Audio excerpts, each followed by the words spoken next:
안녕하세요. 여러분의 재간둥이 사이다 박준입니다.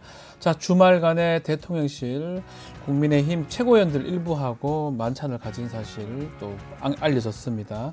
지난달 30일 날 한동훈 대표하고 지도부 만찬은 추석 이후로 미룬다고 했는데 최고위원 일부하고만 지금 만찬을 했고요. 한동훈 대표 등 친한계 최고위원들한테는 연락도 안 됐다고 합니다. 자, 이 추석 후에 다 한다고 하더만 이렇게 만나는 거, 한동훈 대표가 배제됐던 거, 술을 그냥 단순히 마시는 건지 등등 여러 가지 또 다뤄봐야 될 부분이 많은 것 같습니다. 뭐 의정 지금 갈등, 의료계 대란 부분도 문제가 되지만 여권 내에서 이런 갈등 부분도 좀 문제가 되지 않을까 앞으로 보입니다. 추석 직전인데요. 자, 오늘도 시원하고 재미있는 소식도 여러분 출근길 함께 하려고 합니다. 생방송 중에 댓글 참여 많이 부탁드리고요. 박준의 뉴스 인사이다 지금 바로 시작하겠습니다.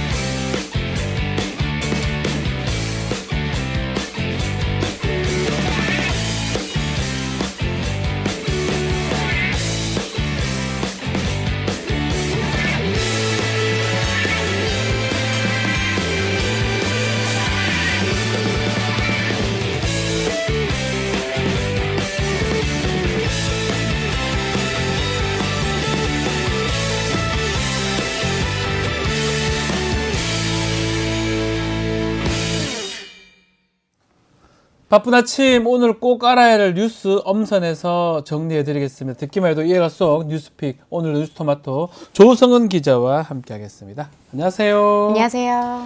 자, 어제 22대 국회 대정부 질문 시작이 됐습니다. 자, 시작부터 여야 공방이 계속 이어졌습니다. 네, 22대 국회 대정부 질문이 어제부터 나흘 일정으로 시작됐습니다. 어제 대정부 질문은 김건희 여사로 시작해서 김건희 여사로 끝났는데요. 민주당은 저희 뉴스토마토의 5일자 보도죠. 김건희 여사 4.10 총선 공천 개입 기사를 언급하면서 디올백 수수 사건, 주가 조작 등 김 여사를 둘러싼 각종 의혹들에 대한 공세를 펼쳤고 국민의힘은 이재명 민주당 대표와 또 문재인 전 대통령을 겨냥한 질문으로 이에 맞섰습니다. 자, 저희 보도가 지금 모든 매체에서 받았기 때문에 좀 후속 보도가 또 앞으로 또 어떻게 나올지 좀 지켜봐야 될 부분으로 보이는데 어제 대정부 질문 과정에서 몇몇 의원들의 촌철살인도 보였습니다. 인상 깊었던 장면 어떤 게 있을까요? 저는 개인적으로 서영교 의원과 박지원 의원의 발언이 특히 인상적이었습니다. 서영교 민주당 의원은 김건희 여사가 총선 때 김영선 전 국민의힘 의원에게 지역구를 옮기라고 요청했다는 의혹에 대해서 김건희 여사는 주가 조작은 물론 전당대회 개입 그리고 총선 개입까지 했다. 대통령이 가서 공약으로 지역 공약을 마련하겠다 이렇게 얘기까지 했는데 대통령의 관권 선거에 대통령 부인이 사적으로 낀 국정농단이라고 본다. 이거 어떻게 생각하십니까? 라고 따져 물었고요. 그러면서 국민들의 분노가 또 윤석열을 끌어내릴 상황이 됐다. 이렇게 말하면서 윤석열 대통령의 탄핵을 시사하기도 했습니다. 자, 서영교 의원이 그렇게 했다면 박지원 의원 뭐라고 했습니까? 박지원 의원의 활약상도 서영교 의원 못지 않았습니다.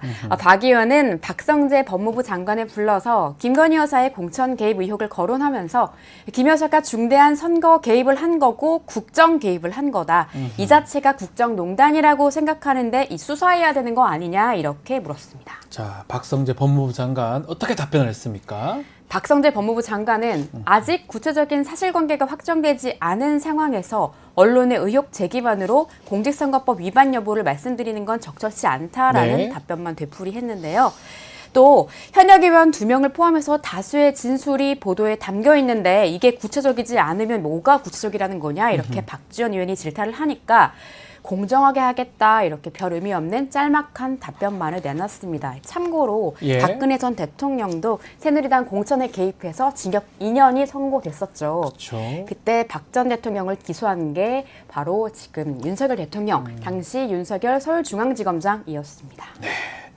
자, 김건희 여사하고 문재인 전 대통령, 김혜경 여사 이 검찰 수사가 너무너무 다르죠. 그래서 이것을 비교하는 대목이 좀 있던데 이것도 좀 소개 좀 해주시죠. 저도 보면서 네. 아 맞아 이러면서 끄덕이면서 봤습니다. 예. 박지원 의원은 문재인 전 대통령의 검찰 수사와 관련해 장인인 문 전 대통령이 사유가 놀고 있으니까 생활비를 주다가 취직해서 생활비를 안 줬는데 그게 뇌물이냐. 네. 그렇게 하면 디올백 300만 원짜리도 윤석열 대통령이 사주니까 윤 대통령도 뇌물죄로 조사해야 되는 거 아니냐 이렇게 물었습니다. 네. 검찰이 문 전 대통령을 뇌물죄로 포섭할 때 사용한 경제 공동체 개념을 김건희 여사 디올백 의혹에도 적용하라 이렇게 말을 했는데요. 네. 또 이재명 대표의 부인 김혜경 여사와 김건희 여사에 대한 검찰 수사를 비교하기도 하면서 검찰이 10몇만 원 카드를 썼다고 김혜경 여사를 기소했는데 맞잖아요. 300만 원짜리 디올백을 받았으면은 당연히 기소해야 되는 거 아니냐 이렇게 꼬집기도 했는데요. 검찰의 내로남불, 내가 하면 로맨스, 남이 하면 불륜식의 수사를 강도 높게 또 비판하신 걸 보면서 제 속이 다 시원했습니다. 뭐 속도 시원한 것도 있지만 너무나 한심스럽죠. 그렇죠. 같은 사안인데 권력에 가깝거나 봐줘야 될 사람은 철저하게 아주 휴대폰까지 줘가면서 봐주고 맞습니다. 조사하러 가가면서 봐주고 어떤 사람은 10만 원 받아도 안 되고 어떤 사람은 사위가 월급을 받아도 그걸 뇌물이라고 이렇게 겪는데 그걸 누가 납득을 하겠습니까? 초등학생한테 물어보십시오. 배우자가 공직자 배우자가 300만 원짜리 명품 꽤 받아도 된다 하면 받아도 된다는 사람 아무도 없을 겁니다. 감사의 표시로 이제 받을 수 있죠. 안 그거는 받으면 이제 박절한- 검찰이나 저 사람들 박절하니까. 놀리고 다 받죠. 그러면 다 받아 다 줘요. 그러면 그런 나라가 되길 바랍니까? 그래서 그런 수사기관이라면 그런 것도 지켜야 되는데 못 지키는 거 아마 그래서 이게 박지원 의원의 질문이 눈에 띄었던 것 같은데 한덕수 총리에 대한 질의가 또 있었다면서요. 네, 그 박지원 의원은 네. 한덕수 국무총리에게 사모님이 디올백 300만 원짜리 받으면 받으시겠나 이렇게 물었습니다. 또 그 질문 했군요. 네, 내가 아는 사모님이라면 안 받는다 이렇게 네. 답변하기도 했는데요. 참고로 박 의원과 한 총리는 각각 김대중 정부에서 대통령 비서실장과 청와대 경제수석을 지낸 인연이 있습니다. 같이 근무했군요. 네, 박지원 예. 의원은 그리고 또 김건희 여사 앞에만 서면 왜 여당이고 검찰이고 권익이고 방통이고 감사원은 작아지냐? 대한민국 서열 1위가 누구냐? 국민들은 김건희 대통령, 윤석열 영부남이라고 한다라고 했고 그러자 한덕수 총리는 완전히 가짜뉴스고 선동이라고 하면서 반발했습니다. 영부남이라고 이렇게 영부남. 질문했다는 거네요. 자, 김건희 여사의 도이치모터스 주가 조작 사건, 이것도 곧 판결 선고가 2심 판결 선고가 되는데 질문들이 좀 오갔습니까? 네, 서영교 의원이 네. 또 무섭게 몰아붙이셨습니다. 서 의원은 법원의 내용이다 이렇게 말하면서 김건희 엄마 최은수 씨가 주식을 약 2억 원어치 판다. 네. 매도 주문을 넣은 지 딱 32초 만에 김 여사가 엄마가 판 주식을 산다. 엄마가 팔고 딸이 사고 이런 걸 우리는 통정 매매라고 그렇죠. 한다라고 항상 하면서 그렇죠. 최은수 씨가 혼자만 알고 있어. 3,500 밑으로는 회장이 딜을 해놨대. 주식을 떨어뜨리지 않으면 성사가 안 된대라고 얘기까지 했는데 이거 주가 조작 아니냐. 이렇게 질의했습니다. 네. 그러면서 검찰 의견서에 최은순, 김건희 모녀는 23억을 벌었다라고 나온다. 결국 엄마는 9억, 딸은 23억 벌었는데 이거 주가 조작 범죄 아니냐 이렇게 재차 따져 물었습니다. 그러자 박성재 법무장관은 또 현재 수사와 재판 중이라서 구체적인 사실관계는 수사와 재판의 결과를 지켜보는 게 좋겠다라고 하면서 즉답을 피했습니다. 네. 그리고 수사검사들이 김건희 여사의 안방으로 여겨지는 경호처 건물까지 직접 찾아가서 휴대전화까지 반납하고 그 상태로 조사를 진행해서 황제 조사라는 조롱까지 들은 논란에 대해서도 박 장관은 대통령 부인이라서 생긴 문제가 아니고 누구든지 경호가 필요하다면 통상적인 일이 조금 달라질 수 있다고 답해서 또 한바탕 논란이 일었습니다. 자, 이게 좀 사실 뭐 그래요. 그래, 누가 그런 걸 믿겠습니까? 저희 같은 일반인한테 나와서 조사 밖에 좀 해달라 하면 누가 해주겠습니까? 말이 안 되겠죠. 자, 이종영님 오셨고요. 젤린스님, 광야님, 피그말리오님, 드림포님 오셨고요. 올리비앙님도 오셨습니다. 한덕수 총리 사표 낸 거 아닌가요? 근데 사표를 낸 걸로 알고 있는데 막 반려가 됐던지 또 국무총리는 헌법상 국회 동의가 필요합니다. 그래서 새로 못 뽑고 있는 그런 상황 아닌가 생각도 듭니다. 산이님은 좀 강하게 또 비판을 또 하고 있습니다. 강야님도 비판을 하고 있습니다. 자, 결국 대정부 질문은 뭐 그냥 답도 똑같아요. 저도 뭐 답하겠어요. 수사와 재판 중이니까 답할 수 없습니다. 딱 그렇게 다 얘기했던 것 같은데 여당의 또 대정부 질문도 있었을 것 같아요. 어떤 내용이 좀 이어졌는지 궁금합니다. 여당에서는 네. 권성동 국민의힘 의원이 첫 번째 주자로 나서서 민주당의 탄핵 소추와 계엄령에 대해서 또 맹공을 펼쳤습니다. 네. 권 의원은 민주당이 탄핵안을 계속 발의하면서 정부의 기능이 마비되고 있고 계엄령 괴담을 계속 유포하고 있다 이렇게 말하면서 한덕수 총리에게 어떻게 생각하시는지 이렇게 물었는데요. 네. 이 한덕수 총리는 어떻게 계엄을 정치적 편의성을 위해서 감히 거론하고 활용하느냐 이렇게 답변했습니다. 같은 당의 신동욱 의원도 민주당이 지난 100일 동안 발의한 탈핵건은 납득할 만한 건이 한 건도 없다. 이제는 급기야 근거 없는 계엄령 카드까지 꺼내들었다라고 하면서 민주당이 윤석열 정부 출범 뒤에 탄핵건을 발의하고 또 계엄령 의혹을 꺼낸 이유가 모두 이재명 대표의 사법 리스크 방어가 목적이라고 주장했습니다. 네. 문재인 전 대통령 관련 수사가 정치 보복이라는 야당의 주장에 대해서도 정치 보복으로 보기 어렵다. 대통령 딸이 아니었다면, 대통령의 사위가 아니었다면 그 대통령에게 매관매직하지 않았다면 어떻게 그렇게 호사를 누릴 수 있었겠냐라고 하면서 맞받았습니다. 특히 박성재 장관도 검찰이 특정인이나 특정 정당에 대한 정치 보복을 행하는 기관은 아니다라고 하면서 야당의 주장에 반박했는데요. 계엄설은 괴담이고 탄핵소추안 발의도 납득할 수 없다. 모두 이재명 대표의 사법 리스크를 무마하기 위한 것이다.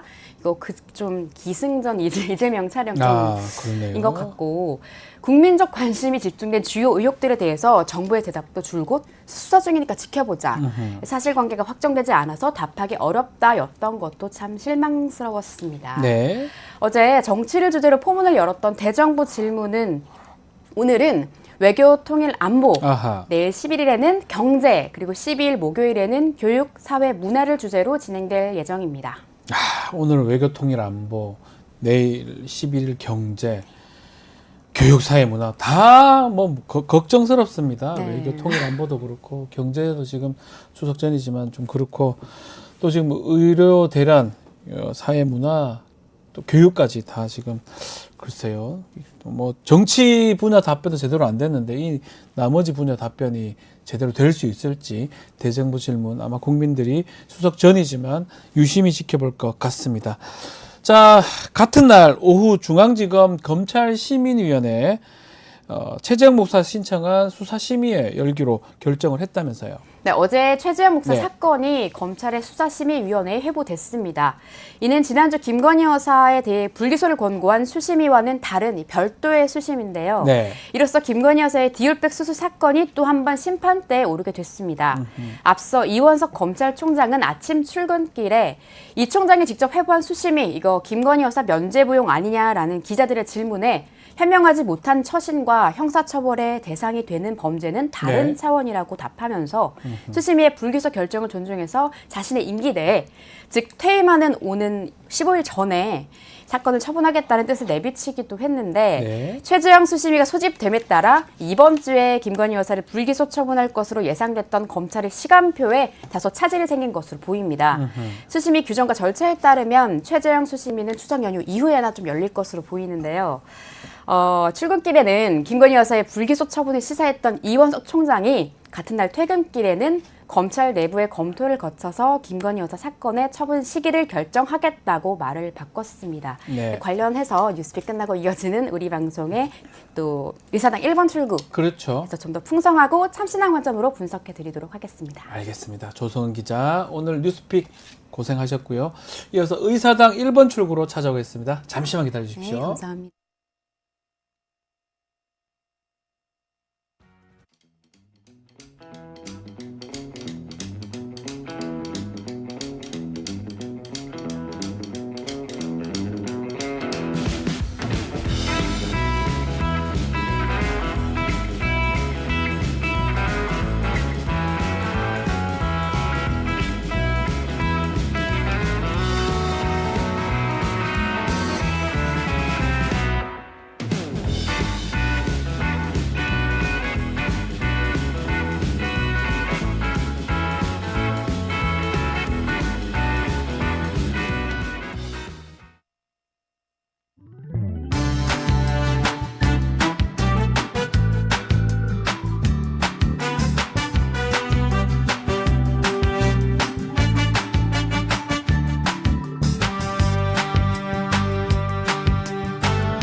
언젠가 여의도에서 비상할 날을 꿈꾸는 청년 정치인들과 정치 현안 짚어보는 시간입니다. 의사당 1번 출구.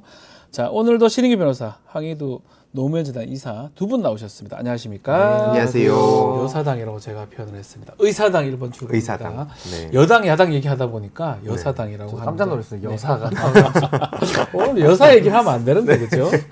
여사, 알겠습니다. 자, 국민의힘 얘기부터 좀 해보겠습니다.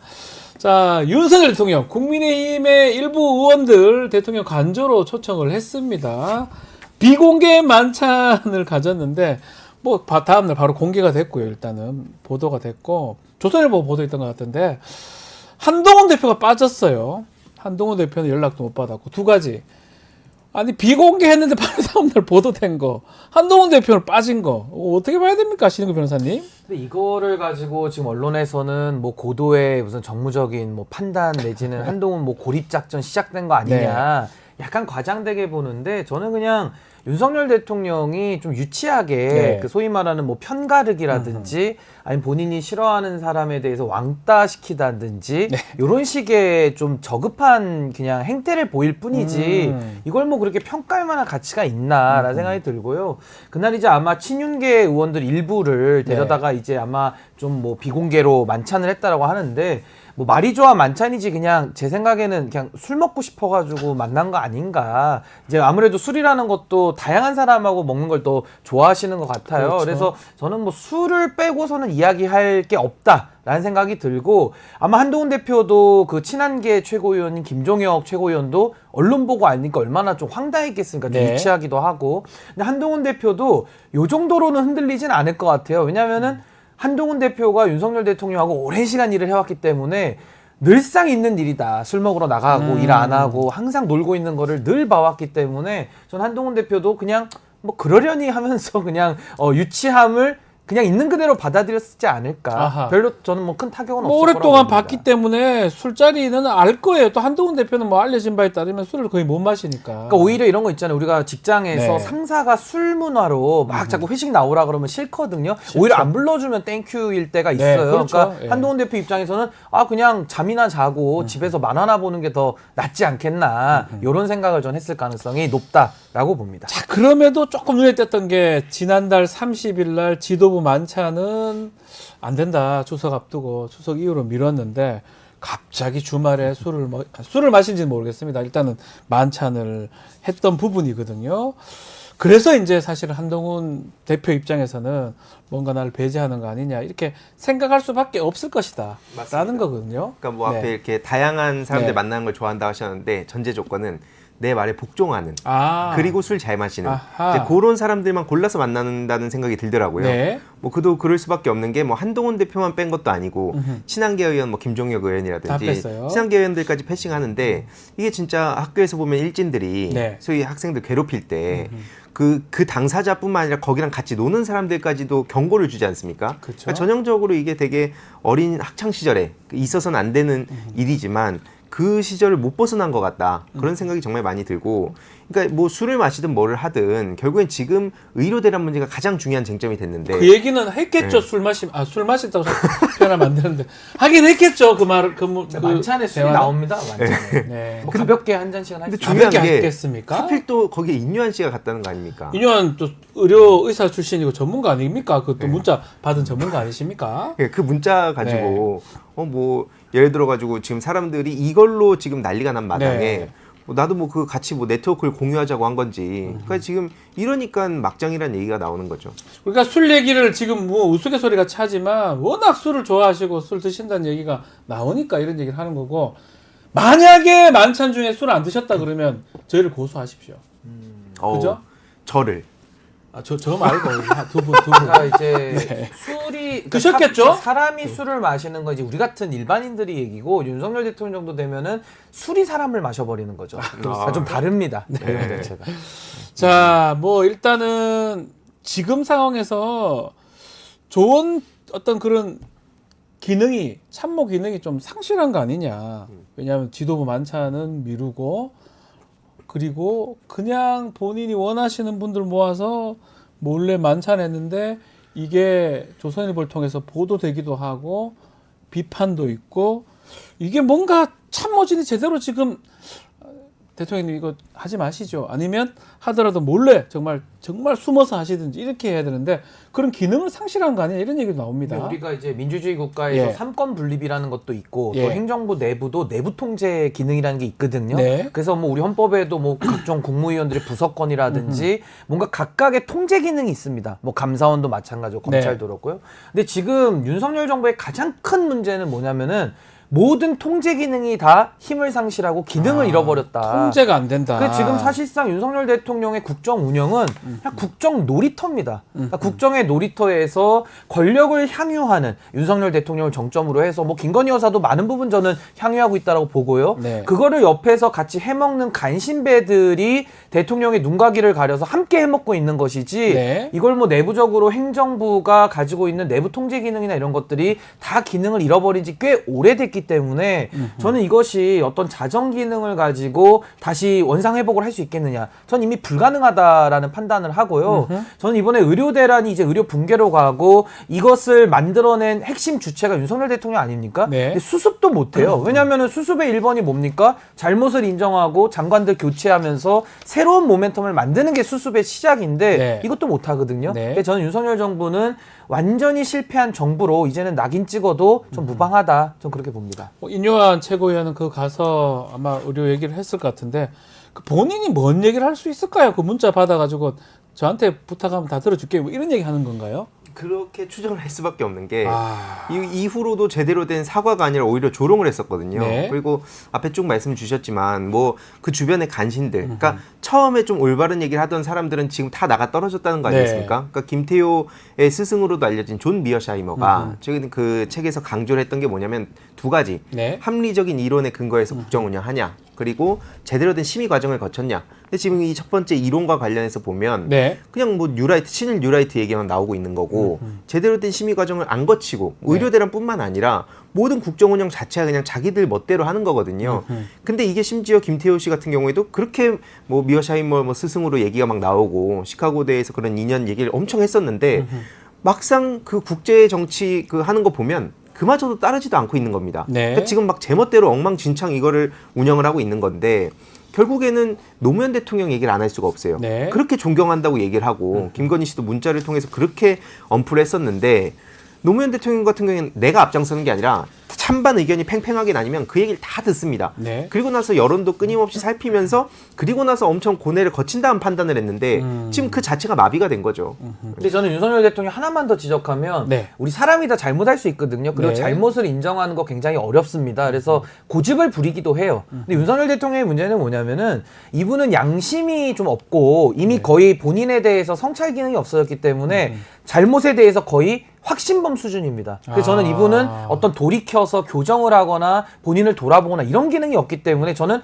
거의 종교적 확신에 가깝다. 잘못된 거에 대해서. 스스로 예, 그렇게 그래서 하는 저는 거죠? 이건 매우 심각한 문제라고 보는 거예요. 절대 바뀌지 않을 거라는 것을 본인도 알고. 본인도 전체- 알아요? 아니, 본인도 안 바뀌지 않습니까? 그러니까 아. 국민 모두가 다 알기 때문에 저는 예. 이 부분에 대해서는 외부적 힘을 통해서 임기를 줄이는 거 외에는 이거 방법이 없지 않겠나. 전 그 생각을 가지고 있습니다.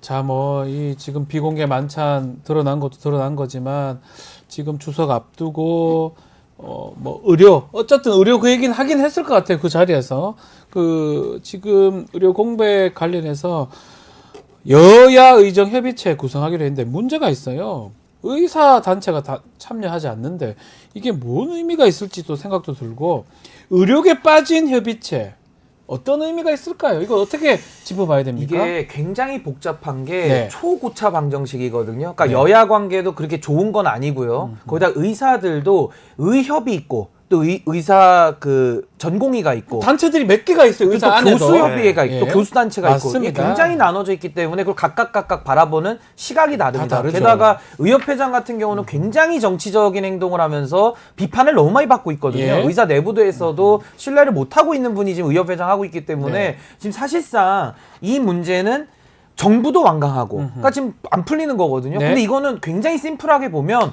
국민을 놓고 우리가 국민을 놓고 해결하자 그러면은 사실 그렇게 다툴 일이 없는 거예요. 그러니까 지금 각각의 주체들이 어떻게 보면은 지금 정신을 놓고 있다라는 게 전 가장 큰 문제고, 사실은 전공의들의 이탈로부터 시작된 문제거든요. 네. 그럼 전공의들이 왜 이탈했느냐? 필수 의료라든지 지방 의료를 해결하기 위해서는 수가 문제라든지 구조적인 문제를 해결을 하고 그 다음에 단계적 증원을 해야 문제가 해결이 되는 건데 네. 구조적 문제 하나도 안 건드리고 그냥 숫자만 늘리면 해결될 거라는 망상에 기초한 윤석열 대통령의 고집으로 온 거거든요. 네. 그럼 여기에 대해서 먼저는 정부가 잘못을 인정하고 인사 문책을 하고 회의 테이블을 만들어야 되는데 일단 그 전제부터 안 되지 않습니까? 그래서 저는 희망은 지금 야당이 갖고 있다. 그러니까 야당이 저는 오히려 야당이 갖고 전 이제는 있다. 야당이 주도하고 국회의 시간으로 갖고 와야 된다라고 보고요. 의사들도 의협이라든지 이런 사람들 다 이제 빠져버리고 이제는 전공의들 중심으로 저는 그 문제의 근원을 갖다가 국민들과 함께 전 문제를 풀어나가야 된다. 네. 결국 모든 피해도 국민들이 보는 거거든요. 그러니까요. 그래서 국민들의 지금 여론이 그래도 상당히 뜨겁기 때문에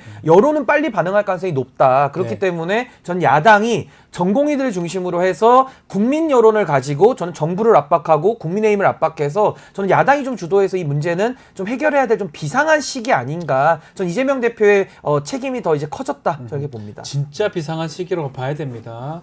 지금은 얼마 안 됐지만 계속적으로 이게 반복이 된다면 저 추석 지나고 추석 연휴 동안 아주 큰일 날 일들이 발생할 수가 있는데 그 책임은 고스란히 뭐 야당이십니까 당장? 아니잖아요. 고스란히 집권 여당이 져야 되는 거잖아요. 아, 생각도 못하면서 대책도 없으면서 이렇게 다 올려놓고 해결도 못하고 이 부분 어떻게 할 겁니까? 그러니까 지금 우려되는 게 뭐 술 먹고 한다고 될 일입니까 이게?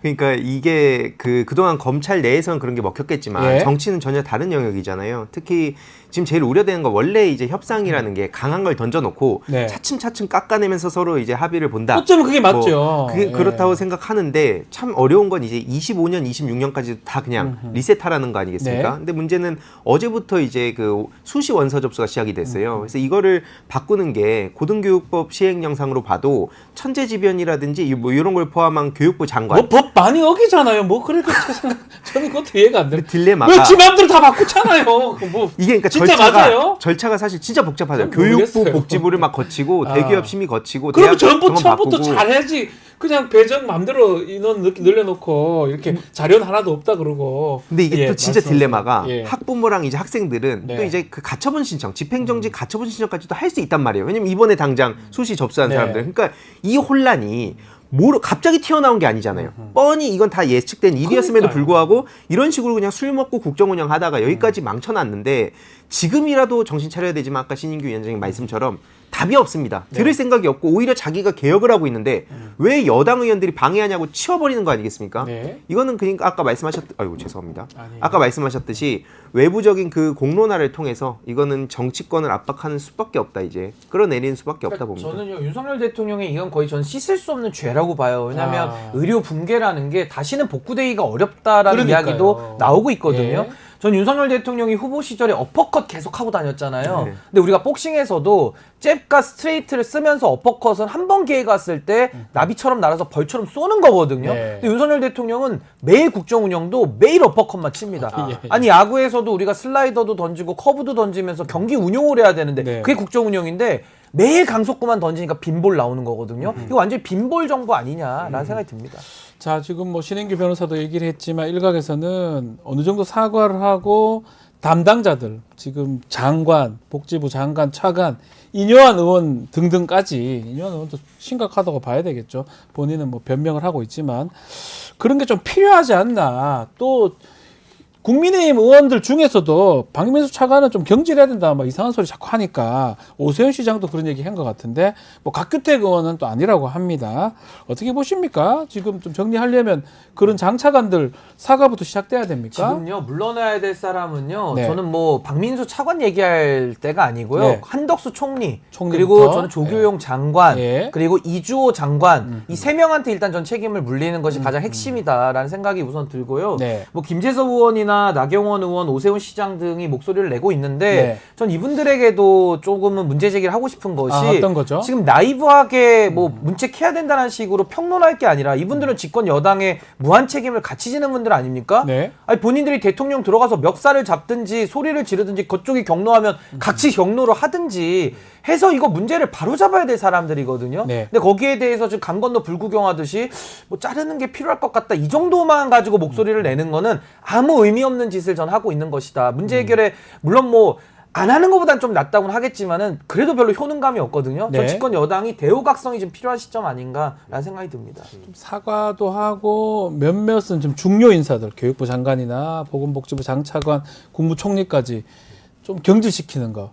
그게만이 유일한 방법이다 이렇게 말씀 주시는 것 같은데요. 근데 어제 그 한덕수 총리가 국회 나와서 하는 얘기들 보면 뭐 네. 경제 회복되고 있다. 지금 당장 자영업자분들 살려달라 하고 있고 가계부채 문제라든지 추석 물가라든지 그러니까 좀 다르게, 그러니까 저 우리랑 사는 세계가 같은 달라요. 세상인데 차원이 좀 네. 다른지. 가상 세계를. 대통령하고 네. 총리하고는 영 다른 얘기를 하고 있어요. 예, 용산만 가면 거기가 다른 세상이 되는 것 같은데 가상세계 아니라 술상세계. 네. 술상 세계. 네. 술에 취해서 이제 그 세상. 예, 아유, 거기 사는 것 같은데. 우스갯소리지만 이게 진짜 그러니까 문제입니다. 예, 문제는 예. 그러다 보니까 한덕수 총리도 문제 없다 하고 추경호 원내대표도 당장 이런 얘기 나오니까 이 지금 시기에 문책 얘기 나온 건 적절하지 않다 이런 얘기합니다. 그러니까 당장 그 주요한 그 지도부에 있는 사람들, 네. 정부의 그 책임을 져야 될 사람들조차 인식이 저 모양이니까 지금 말씀하셨듯이 정치인들이 뭐 얘기한다 한들 씨알이나 먹히겠습니까? 자, 하여튼 문제가 많습니다. 그 씨알이 안 먹히잖아요. 제가 그분들한테도 권하고 싶은 게 네. 도저히 얘기해도 안 되잖아요. 네. 그러면은 거취를 결정하세요. 그러니까 윤석열 대통령을 내보내든 아니 본인들이 당을 나오든 자기가 둘 중에 하지 하나를 좀 말든. 하세요. 왜냐면 저도 탈당을 제가 작년에 도저히 말해도 안 들으니까 이거 뭐 세계의 경일기다에서 나왔거든요. 그러니까 본인들도 무소속 의원으로 활동해도 얼마나 좋습니까? 그냥 나오세요 그럼 당에서 말해도 안 듣는다면 뭔가 거취를 결정해야 될 때가 저는 왔다라고 저는 봅니다. 알겠습니다. 참 앞으로 추석 때 응급실 문제 아마 심각해질 것 같은데요. 과연 국정을 운영하고 조정하고 있는 대통령실이나 정부에서 이걸 해결할 수 있는 능력 자체가 있을지 매우 의문적이다. 어떻게 해결될지 한번 지켜봐야 될 것 같습니다. 자, 민주당 얘기를 좀 해보겠습니다. 민주당에서는 문재인 전 대통령 가족에 대한 수사 대응하기 위해서 전 정권 정치탄압 대책위원회 출범했습니다. 친명계의 김영진 의원이 위원장 맡았고요. 친문계로 알려진 김영배 의원 간사를 맡았는데 뭔가 이게 지금 두 진영의 공동 대응 이렇게 해석해도 되는 겁니까? 어떻게 보십니까? 네, 그렇게 보일 수밖에 없는 게 네. 이건 의도가 너무 명백하잖아요. 그러니까 이게 뭐 아리송했다면 뭐 사실 이거에 대해서도 여러 갑론을박이 있었을 수 있지만 네. 뭐 지금 같은 경우에는 노골적으로 지금 윤석열 정부의 앞선 여러 문제들, 위기들을 돌파하는 방식이 국민들과 계속 대화를 통해서 본인들이 뭐 인정할 건 인정하고 책임지게 하고 이게 아니라 그냥 전 정부 털고 야당 탄압하고 그런 식으로 해가지고 빠져나가겠다는 속셈이 너무 노골적이기 때문에 네. 이건 뭐 사실 다 두말할 여지가 없다 봅니다. 자, 지금 사실은 이런 시각 좀 있습니다. 김정숙 여사 예전에 인도 순방 그때 하고 지금 좀 차원이 다른 대응을 하고 있다. 그때는 좀 소극적인데 지금은 적극적이다. 이런 평도 있는데요. 어떻게 봐야 됩니까? 문재인 전 대통령 일가 수사가 되니까 민주당도 적극적으로 좀 나선다. 이렇게 봐야 되는 겁니까? 그러니까 아무래도 민주당은 지금 윤석열 정권의 움직임에 대해서 이건 정치 수사다라고 인식하는 것 같아요. 그래서 왜냐하면 외계인이 침공했을 때는 모든 지구인들이 힘을 합쳐야 되는 이제 이런 노회찬 논리가 전 얘기했었죠. 예, 저는 반영된 거라고 보고 윤석열 정권은 제가 아까 이제 완전히 실패한 정부라고 저는 규정을 지었는데 네. 그럴 수밖에 없는 게 지금도 한다는 게 전 정권 탓 내지는 전 정권 수사 이 두 개 네. 말고는 없습니다. 그래서 저는 지금도 윤석열 대통령이 문재인 대통령 지금 수사 들어가고 있는데 범죄 수사에는 성역은 없습니다. 다 수사할 수 있는데 네. 지금 이 수사에 대해서는 특수수사의 대원칙을 무시했다라는 점과 그리고 지금 또 하나는 뇌물범죄인데 뇌물범죄라는 게 박근혜 최순실 수사했던 그 경제공동체 수준의 논리를 다시 재소환했거든요. 네. 그럼 그 사이에 뭐가 들어가 있습니까? 김건희 여사 들어가 있잖아요. 근데 거기에 대해서는 퐁당퐁당처럼 또 이제 법적 논리를 입맛에 맞게 취사 선택하고 있다. 이 비판이 있는 거고 사실 이거는 문재인 대통령 보복 수사를 하는 것도 맞지가 않아요. 왜냐하면 문재인 대통령한테 가장 큰 특혜와 수혜를 받은 윤석열 대통령이 뭘 당한 게 있어야 보복이 되는데 뭐 받은 거라고는 뭐 꽃감 항아리에서 꽃감 빼먹고 떡 찹쌀떡 빼먹고 뭐 이거밖에 없기 때문에 배신인가요? 이거는 지지율 관리 수사죠. 그러니까 아. 이용해 먹는 거죠. 그러니까 이건 보복도 아니고 아하. 본인의 정치적 이익을 위해서 윤석열 아하. 대통령이 문재인 대통령을 뭐 소위 말해서 배은망덕한 은혜를 악으로 갚는 지금 그런 수사를 하고 있는 것이다. 신 변호사 보시기에는 문재인 전 대통령이 사실은 윤석열 지금 대통령 할 때 뭐 검찰총장 할 때 거기다 지지를 계속 해줬다고 봐야 되잖아요. 징계도 안 하고. 아니 일단 윤석열 추미애 장관 대통령을 해버리고. 키워준 사람은 문재인 대통령이고 네. 문재인 대통령이 윤석열 대통령이 정치 선언한 게 이제 2021년 3월달에 이제 옷을 벗는데 네. 불과 2달 전만 해도 문재인 대통령이 문재인 정부의 검찰총장은 윤석열이다. 그리고 윤석열이 정치할 거라고 보지 않는다라는 아주 나이브한 인식을 가지고 사실상 키워준 것도 맞거든요. 예. 그럼 키워줬으면 거기에 대해서 최소한의 감사함이라도 있어야 되는데 이거는 끝까지 자기 이익을 위해서 마치 정치 검찰들이 권력을 쟁취하기 위해서 정치 권력을 이용했던 그 행태를 지금도 보여주고 있거든요. 근데 저는 문재인 정부 사건에 대해서 지금 이 뇌물수수 사건에 대해서 수사를 할 수 있는데 그렇다면 특수수사 원칙을 지켜서 빨리 했었어야 되고 네. 그 법리를 갖다가 김건희 여사도 적용했더라면 그렇죠. 이걸 누가 비판하겠습니까? 욕하겠습니까? 근데 자기에 대해서 수사 안 하고 문재인 대통령만 수사하면서 지지율 관리 이용하니까 이거는 뭐 비판받아도 싼 저는 그건 아주 비열한 행위라고 봅니다. 시기도 그렇고 이게 뭐 4년 지난 사건을 지금 추석 앞두고 김건희 여사 사건 자꾸 생기니까 했다라는 측면, 내용적 측면도 사이한테 월급 줬던 거 그거를 뇌물죄로 구성하는 부분까지 등등 봤을 때는 결국은 이게 전 정권 뭐 복수 보복보다는 자신의 어떤 지지율 또 관리하기 위해서 배은방도 수사다 이렇게 표현을 하셨어요. 공무숙박업을 하는 걸 갖다 별장이라는 키워드로 해가지고 예. 마치 또 엄청 호화 생활하는 것처럼 맞습니다. 몰아가는데 사실 다수 국민들이 인식하는 특수수사는 소위 빵가루 던져서 그렇죠. 언론 통해서 언플하고 재판 과정의 이후에 어떤 무죄가 나오더라도 이미 가는데 너덜너덜하게 만들어져서 네. 국민들 인식에는 범죄죄로 만드는 거 이게 네. 지금 다수의 국민들이 생각하는 그 특수수사이기 때문에 결국 이 검찰 개혁에 대한 문제 그리고 아까 또 쭉 앞에 말씀 주셨듯이 결국 이 원칙 뭐 이런 문제, 그러니까 원칙을 지키는 게 너무 중요한데 결국 저 인간의 욕망이라는 걸 현실에 항상 빼놓고 볼 수 없다 보거든요. 네. 저런 인간들에 대해서는 우리가 앞으로 어떻게 대응할 것인가는 민주개혁 진영의 아주 중요한 과제인 것 같습니다. 앞으로 계속 검찰이 이런 식으로 한다 그러면 검찰의 존재가 가능할까요? 저는 의문스럽거든요. 저희도 뭐 법을 공부를 하고 있고 법률 일을 하고 있지만 누가 보더라도 김건희 여사의 300만 원짜리 명품백하고도 같이 있을 수가 없어요. 300만 원 명품백 받으면 걔않고 월급 받으면 안 되고 뭐 이렇게 이게 이게 됩니까? 그 축구 경기를 하는데 이제 심판이 있습니다. 네. 심판이 한쪽 팀에 대해서는 유니폼만 건드려도 휘슬을 불어가지고 심지어 어떤 때 레드 카드를 주고 예, 빨간색. 네, 레드 카드 주고 예. 유니폼만 닿는데 예. 근데 상대방은 막 백태클 해가지고 다리를 부러뜨려도 못 본 척 못 본 하거든요. 척하고. 심판이. 그거잖아요, 딱. 그럼 그런 심판 어떻게 해야 됩니까? 딱 그거잖아요. 지금. 아니 그런 심판 있으면 진짜 관중에서 난동이 들어가야 되거든요. 그렇죠. 들어가서 그 심판은 정말 멱살 잡고 내보내야 되는 거예요. 근데 지금 검찰이라는 기구가 어느 권력과 어느 권력자의 도구가 아니잖아요. 어느 권력자의 권력을 유지시켜주는 수단이 아니잖아요. 예. 근데 지금 그렇게 이용당하고 있고 검찰 스스로도 권력의 애완견이 되기를 아예 선언해버리고 있어요. 특히 그 대표적인 분이 이원석 총장 아닙니까? 네. 그러니까 전 이런 식으로 검찰이 행태를 하고 검찰 내부에서도 검찰 수뇌부에 대한 아무런 비판이 없는 이런 상황은 검찰 스스로 해체를 저는 각오한 거 아닌가라는 생각이 듭니다. 자, 이원석 총장 얘기 좀 해보겠습니다. 이제 곧 퇴임을 앞두고 있는데 역시나였어요. 수사 심의한다고 난리를 치더만 결국은 똑같았습니다. 불기소 결국 건고를 했고요. 본인은 뭐 상대 정파 일이라면 뭐 어떻게 반응할지 다시 생각해봐야 한다 이런 말도 했는데 이원석 총장의 발언이나 그 수사 심의의 불기소 건고 어떻게 보셨습니까? 많은 분들이 사실 애초에 허수아비란 얘기를 했었잖아요. 네. 아니나 다를까 어제도 나와가지고 정말 하나만 한 소리 하더라고요. 그러면서 네. 뭐 다 제 탓이다 뭐 이런 얘기 하는데 뭐 어쩌라는 힘도 겁니까? 없잖아요. 그러니까요. 그 책임을 질 수 있을 만한 그런 결기도 애초에 없어 보였고. 뭐하러 했어 이거를. 시간 그러니까요. 낭비같이 사람 모아가지고 어차피 똑같은 결론 낼 거. 그러니까 막 언론에서도 저는 자꾸 그게 좀 불만인데 뭐 7초 네. 침묵이다. 뭐 이번엔 진짜 뭐 이원석이 뭐 결단했다 뭐 이런 얘기하는데 그럴 결기도 없는 사람이고 예, 예. 결국 그냥 자신의 안위만 생각하는 사람이었다.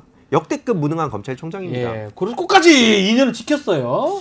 저는 그 꿋하게, 검찰총장 월급 얼마 받는지 좀 알아봐야 될 것 같은데 네. 상당히 많이 받지 않겠습니까? 네. 그래도 장관급 대우를 받으니까. 근데 전 이원석 총장한테 지난 2년 동안 왜 월급을 줘야 됐는지가 상당한 의문이 일단 들고요. 네. 이원석 총장은 리틀 윤석열입니다. 왜냐면 윤석열 대통령과 보직이 거의 겹쳐요. 아, 그러니까 예를 맞아요. 들면은 윤석열 대통령 대검 중수 1과장 할 때 같이 일했고요. 그 길을 따라가는 서울중앙지검 특수일부장도 따라갔고 네. 여주지청장도 따라했고 네. 그다음에 특검팀도 따라 들어왔습니다. 박근혜 최순실 특검팀도 같이 들어왔거든요. 예. 근데 저는 이분이 얼마나 웃기냐면은 말만 앞서고 말만 번지르르 하고 행동은 아무것도 없잖아요. 오히려 국민들을 속이고 네. 국민들 앞에 저는 정직하지 못한 사람이다라는 생각이 들었고요. 이원석의 케이스를 통해서 저는 한동훈의 미래도 같이 점쳐볼 수 있다. 어떻게 한동훈 대표까지요? 왜냐면 두 분이 동기고요. 아, 윤석열 맞아요. 대통령과 특수수사 같이 해왔고요. 예. 거의 뭐 초록은 동색, 유육 예. 상종이거든요. 예. 근데 이원석 총장 이렇게 무력하게 아주 우스운 사람 되면서 집에 가지 않습니까? 네. 월급을 왜 줬는지 의문인데 네. 한동훈 대표도 거의 저는 비슷한 길을 갈 거라고 봐요. 그래서 당에서 물론 이제 필드는 다르죠. 이분은 네. 검찰총장이니까 검찰에서 지금 우스워지는 거고 한동훈 대표는 여당에 들어와서 좀 우스워지지 않겠습니까? 뭐 쫄바지 제가 뭐 도망간다고도 얘기를 했었는데 아마 저는 이원석의 지금 이 비판받고 우스운 행동을 아마 한동훈 대표도 조만간 전 따라갈 가능성이 높다. 그러니까 제가 드리고 싶은 말씀은 뭐냐면은 네. 이원석 총장의 말이 말의 향연이고 말이 허구라는 게 다 드러났잖아요. 네. 한동훈도 똑같다. 좀 그렇게 봅니다. 좀 궁금한 게 자신이 모시고 있는 대통령 검찰총장이나 서울중앙지검장 할 때 막 위에 거 쳐가지고 그 대통령까지 갔잖아요. 그걸 보면 이원석 총장도 나도 좀 이렇게 국민들의 지지를 받아서 뭐 하면 될 것 같다고 그런 생각도 할 것만도 한데 아주 겁을 엄청 먹어가지고 네. 왜 저래요? 그러니까 아까 말씀하셨듯이 겁이 나요 계속? 그쵸. 쫄바지랑 똑같은 사람인 것 같습니다. 아니 근데 그게 쫄바지 부분이 아니라 네. 윤석열과 이원석의 차이는 네. 경력은 똑같이 왔는데 똑같이 네. 왔는데 차이는 주량입니다. 술 때문에 그렇다고요? 주량입니다. 그러니까 술 먹고 그러면 윤석열 대통령은 사람이 술을 먹는 게 아니라 네. 술이 사람을 마셔버리거든요. 근데 이원석 총장은 사람이 술을 먹는 정도라서 아. 좀 본질적 차이가 전 있다라고 저는 보고 모든 건 술로 통한다. 술로 통한다. 봐야 됩니다. 저는. 어쨌든 간에 이원석 총장이 지금 하는 거 본인 스스로도 부끄러운 일이고 아마 검사들, 검찰의 후배들도 선배가 돼가지고 왜 저렇게 하느냐라고 생각할 것 같아요. 근데 검사들이 만약에 그렇게 생각한다면 네. 블라인드 같은 데서 익명으로 끄적일 게 아니라 네. 문재인 정부 때처럼 이 프로세에 당당하게 난리가 얘기해요. 났었잖아요. 그쵸. 그때. 그리고 그리고 박하영 검사는 사표 쓰고 막 그랬어요. 네. 아, 그러니까요. 그때 당시 언론도 막 그것만 맨날 들여다보고 계속 속보냈는데 지금은 도대체 뭐 뜨라는 겁니까 이게? 똑같은 사람들인 겁니다. 그러니까. 검사들을 참 같은 우리도 옛날에 그 연수원 다닐 때 안 그랬었는데 우리 그 검사 되는 친구. 근데 저는 왜 그러냐면 가서 바뀐 건가요? 검사가 지금은 정치 권력을 갖게 됐잖아요. 네. 그러니까 그동안에는 검사가 검사였기 때문에 그래도 검사의 본령을 지키기 위한 나름의 노력이 저는 그러니까 내부 자정 기능으로서 나왔다고 보는데 지금의 검찰은 윤석열 대통령 되면서 검찰 자체가 정치 그게 돼버렸어요. 그러니까 이 안에서 정치질들을 지금 다 하고 있기 때문에 너무나도 큰 이익이 걸려 있잖아요. 네. 그러니까 전 이분들이 약간 이성을 상실하고 검찰 본령의 태도 검찰 본령의 지위 이걸 좀 완전히 망각한 거 아닌가? 그러면 다들 저는 술에 취해 있다라고 저는 봅니다. 있을 필요가 없는 거 아닌가요? 아니, 특활비 이제- 막 그만 막 마음대로 쓰고 뭐 답변도 안 해요. 마약 수사는 욕밖에 안 되는데. 그러니까 이제 네. 우리가 검찰 형사법 체계의 가장 대원칙이 네. 행위 책임이거든요. 본인이 행한 대로 책임을 지는 겁니다. 맞습니다. 그러니까 검찰도 이제 조직적으로 그 행위가 지금 나왔기 때문에 여기에 대한 책임을 국민들이 묻지 않겠습니까? 이 비겁한 검사들이요 국회에서 탄핵한다 할 때 어떻게 하는지 한번 보십시오. 네. 막 고래고래 소리 지르면서 내 목을 쳐라 막 다들 이러고 있어요. 네. 너무 기백 있고 멋있었어요. 네. 근데 그거에 대해서 이 검찰이 편파 수사 내지는 본인들의 입맛대로 아주 부정의한 수사를 할 때는 다 침묵하고 다 같은 조용히 편으로 있잖아요. 가거든요. 네. 여기에 대한 책임을 이제는 국민들이 물어야 되고 전 그래도 윤석열 검찰 시대를 지나면서 우리가 그래도 알게 된 것은 검찰의 민낯을 보게 됐다. 화장 지은 쌩얼을 봤다. 전 그렇게 봅니다. 그 의미가 있다. 이렇게 그러니까 보는 그 거군요. 유일한 예. 저런 사람들을 처벌하는 길이 유일한 길이 결국 또 검찰을 거치게 되는 거잖아요. 네. 그러니까 이제 요 길목을 지키면서 예. 자기들이 그 골목대장 놀이 하는 건데 맞아요. 그거에 대해서 다른 길을 만들자. 요게 도저히 정상화가 안 되면 다른 길을 만들자는 게 지금 검찰 개혁의 본질이라고 봅니다. 그리고 저 하나만 더 네. 말씀드리면 지금 뭐 김건희 디올백 관련된 수사 내지는 지금 뭐 공천 개입까지 뭐 수두룩 빽빽하잖아요. 네. 저는 특히나 이번에 이원석 총장 패싱을 통해서 이창수 지방지검장이 지금 수사를 완전히 개판으로 했거든요. 네. 전 여기에 대해서 우리 특가법 15조에 보면 특수직무유기라는 죄가 있습니다. 아, 직무 예, 특수직무 범죄 수사 업무에 종사하는 공무원이 범죄를 인지하고서도 덮어주면 특수직무유기 유기징역 1년 이상의 네. 아주 중한 범죄거든요. 그래요? 전 이번에 특검이 만약에 도입이 된다면 전 특검에서 수사할 때 이걸 덮어준 부분까지도 전 요거 특수직무유기로 처벌받는다 하면 겁먹어가지고 특수직무유기 뿌야 되겠죠, 그죠? 굉장히 저는 설렁탕도 특으로 먹거든요. 예.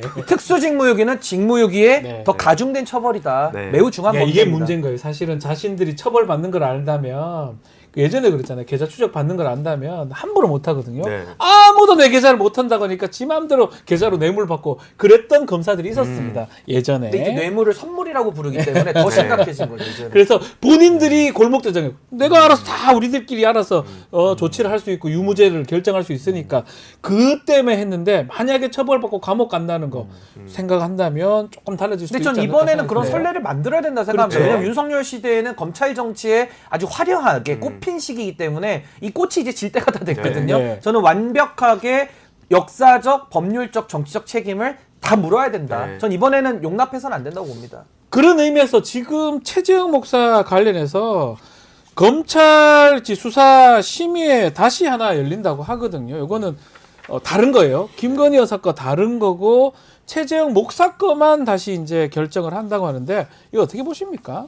굉장히 회의적으로 볼 수밖에 없습니다. 결론이 다 바뀔 수 있을까요? 네, 그렇게 할 그 의지가 있었다면 여기까지 오지도 않았을 거라고 보고요. 그 아까 뭐 특활비 말씀 주셨는데 네. 검찰 특활비가 왜 유독 추석이랑 설날 때 막 4-5배가 되는지 네. 특히 이제 추석을 앞두고 있지 않습니까? 네. 가장 따끈따끈한 여기서 만약에 갑자기 또 줄어도 그럼 왜 지금은 또 예전과 다르냐? 그리고 또 지금 여기서 똑같이 한다면 네. 가장 최신 버전의 이런 문제들을 파헤쳐가지고 국민들 앞에 제대로 이 민낯을 보여야 된다고 생각합니다. 네. 그 특활비 얘기도 조금 하면 그 검찰 특활비 어디 쓰는 거예요? 하나만 얘기하라 하니까 뭐 마약 수사할 때 그 현금으로 살짝 그 금액도 정해져 있을 뿐더러 저는 그렇게 안 써. 대부분 보면 옛날에 이영렬 전 지검장 돈봉투. 돈봉투 또 나눠줬잖아요. 너 열심히 해라 500만 원, 300만 원. 그 소고기. 그거 아니에요. 소고기. 소고기 사주고 네. 고기 사 먹고 장어 고기도 사 뭐 한 900만 원어치씩 네. 먹더라고요. 많이 먹네요. 많이 먹고. 그게 딱딱하고. 특수 활동입니까 그게? 특수사 활동입니까? 특수 부위를 먹었겠죠. 아 그래서 특수. 그러니까 이런 것들은 이게 심각한 문제고요. 질문을 하면 국회의원들이 질문을 하면 답을 제대로 해야 되는 거 그러니까 아닙니까? 저는 이제 뭐 수사 업무의 기밀성과 예. 보안이 유지되는 부분도 필요할 수는 있는데 네. 지금 수사 과정에 필요한 부분들은 업무 추진비라는 걸 통해서도 충분히 저는 활용이 가능하다고 봅니다. 네. 뭐 결국 밥 사 먹고 다 이런 거거든요. 그러니까 저는 이 부분에 대해서는 이제는 좀 투명하게 좀 규제가 가능하고 관리 감독이 가능한 쪽으로 이제 제도 개선이 반드시 필요하고 그동안에 검찰뿐만 아니라 국회에서도 특활비를 갖다가 홍준표 그분도 또 공교롭게 검사 출신인데 네. 막 나오면 특활비를 막 생활비로 갖다 줬다 막 이러고 네. 있거든요. 이런 거는 막아야 되지 않는가. 그냥 국민들 특활비 여론을 없애면 안 돼요? 그러니까 없애는 것도 검토를 해야죠. 그러니까 저는 이제 특활비라는 것이 그동안에는 필요에 의해서 우리가 유지되어 온 제도지만 이제 좀 수명을 다한 거 아닌가라는 생각이 좀 듭니다. 왜냐면 뭐 파리바게트, 스타벅스 뭐 이런 데 돈 빵 썼다는 사 게- 먹으러 가는 네. 사람도 있잖아요. 그렇죠. 아 이해가 안 되네. 우리 같은 일반 사람들은 안 그러는데 왜 거기 가면 그래요? 그러니까 이제 검사들이 갖고 있었던 그동안에 이런 것들이 다 숨은 특권 아니겠습니까? 네. 이제 이런 것들을 좀 바로 잡을 뿐만 아니라 차제에 저는 검찰이 뭐 돈도 맘대로 썼고 수사도 맘대로 사람들 잡아먹고 그거 하나가 이제 나름대로의 권력 아니겠습니까? 이제는 검찰권에 대해서는 저는 민주적 통제가 네. 좀 확실히 좀 들어갈 때가 되지 않았나? 선례의 문제라 봅니다. 아까 쭉 말씀하셨듯이 선례가 대통령까지 만들어주니까 나도 이 길로 가도 되겠지. 이들이 보호해주겠지. 이건데 그 선례가 만약에 이제 제대로 책임을 지고 처벌받는 사례가 남는다면 적어도 이 정도까지는 못할 거라 봅니다. 자 마지막으로 이원석 검찰총장 이번 주 금요일 날 퇴임을 합니다. 검찰총장 임기는 2년이에요. 이원석 총장의 2년 동안 검찰총장 재직 몇 점입니까? 정말 뭐 평가 자체가 의미가 없을 정도로 저는 최악의 최악의 검찰총장이라고 봐요. 검찰총장이었다? 물론 예. 윤석열이라고 하는 검찰총장 케이스가 있어서 누가 더 최악이냐는 논란이 있겠지만은 윤석열 대통령은 정치 권력을 갖는 데까지 나아갔던 네. 희대의 정치 검사. 그리고 네. 이분은 아무것도 안 하면서 정치 권력에 부역했던 최악의 정치 검사. 저는 뭐 양태는 다르지만 둘 다 최악의 검사라는 오명은 좀 피하기 어렵다라고 봅니다. 비슷하게 보십니까? 똑같이 생각합니다. 최악의 허수아비죠. 희대의 허수아비 검찰총장. 저는 월급 반환 소송을 좀 하고 싶습니다. 그동안 뭐 한 게 없기 아니, 때문에. 받아가라 그래 그냥 받아가라 그래. 아니 저러고 또 로펌 가가지고 또 잘 먹고 잘 살지 않겠어요? 그러니까요. 그러니까 이게 정말 국민들이 참기 어려울 것 같아요. 알겠습니다. 자 오늘 말씀은 여기까지 듣겠습니다. 항의도 이사 신은규 변호사와 함께했습니다. 두물 말씀 감사합니다. 고맙습니다.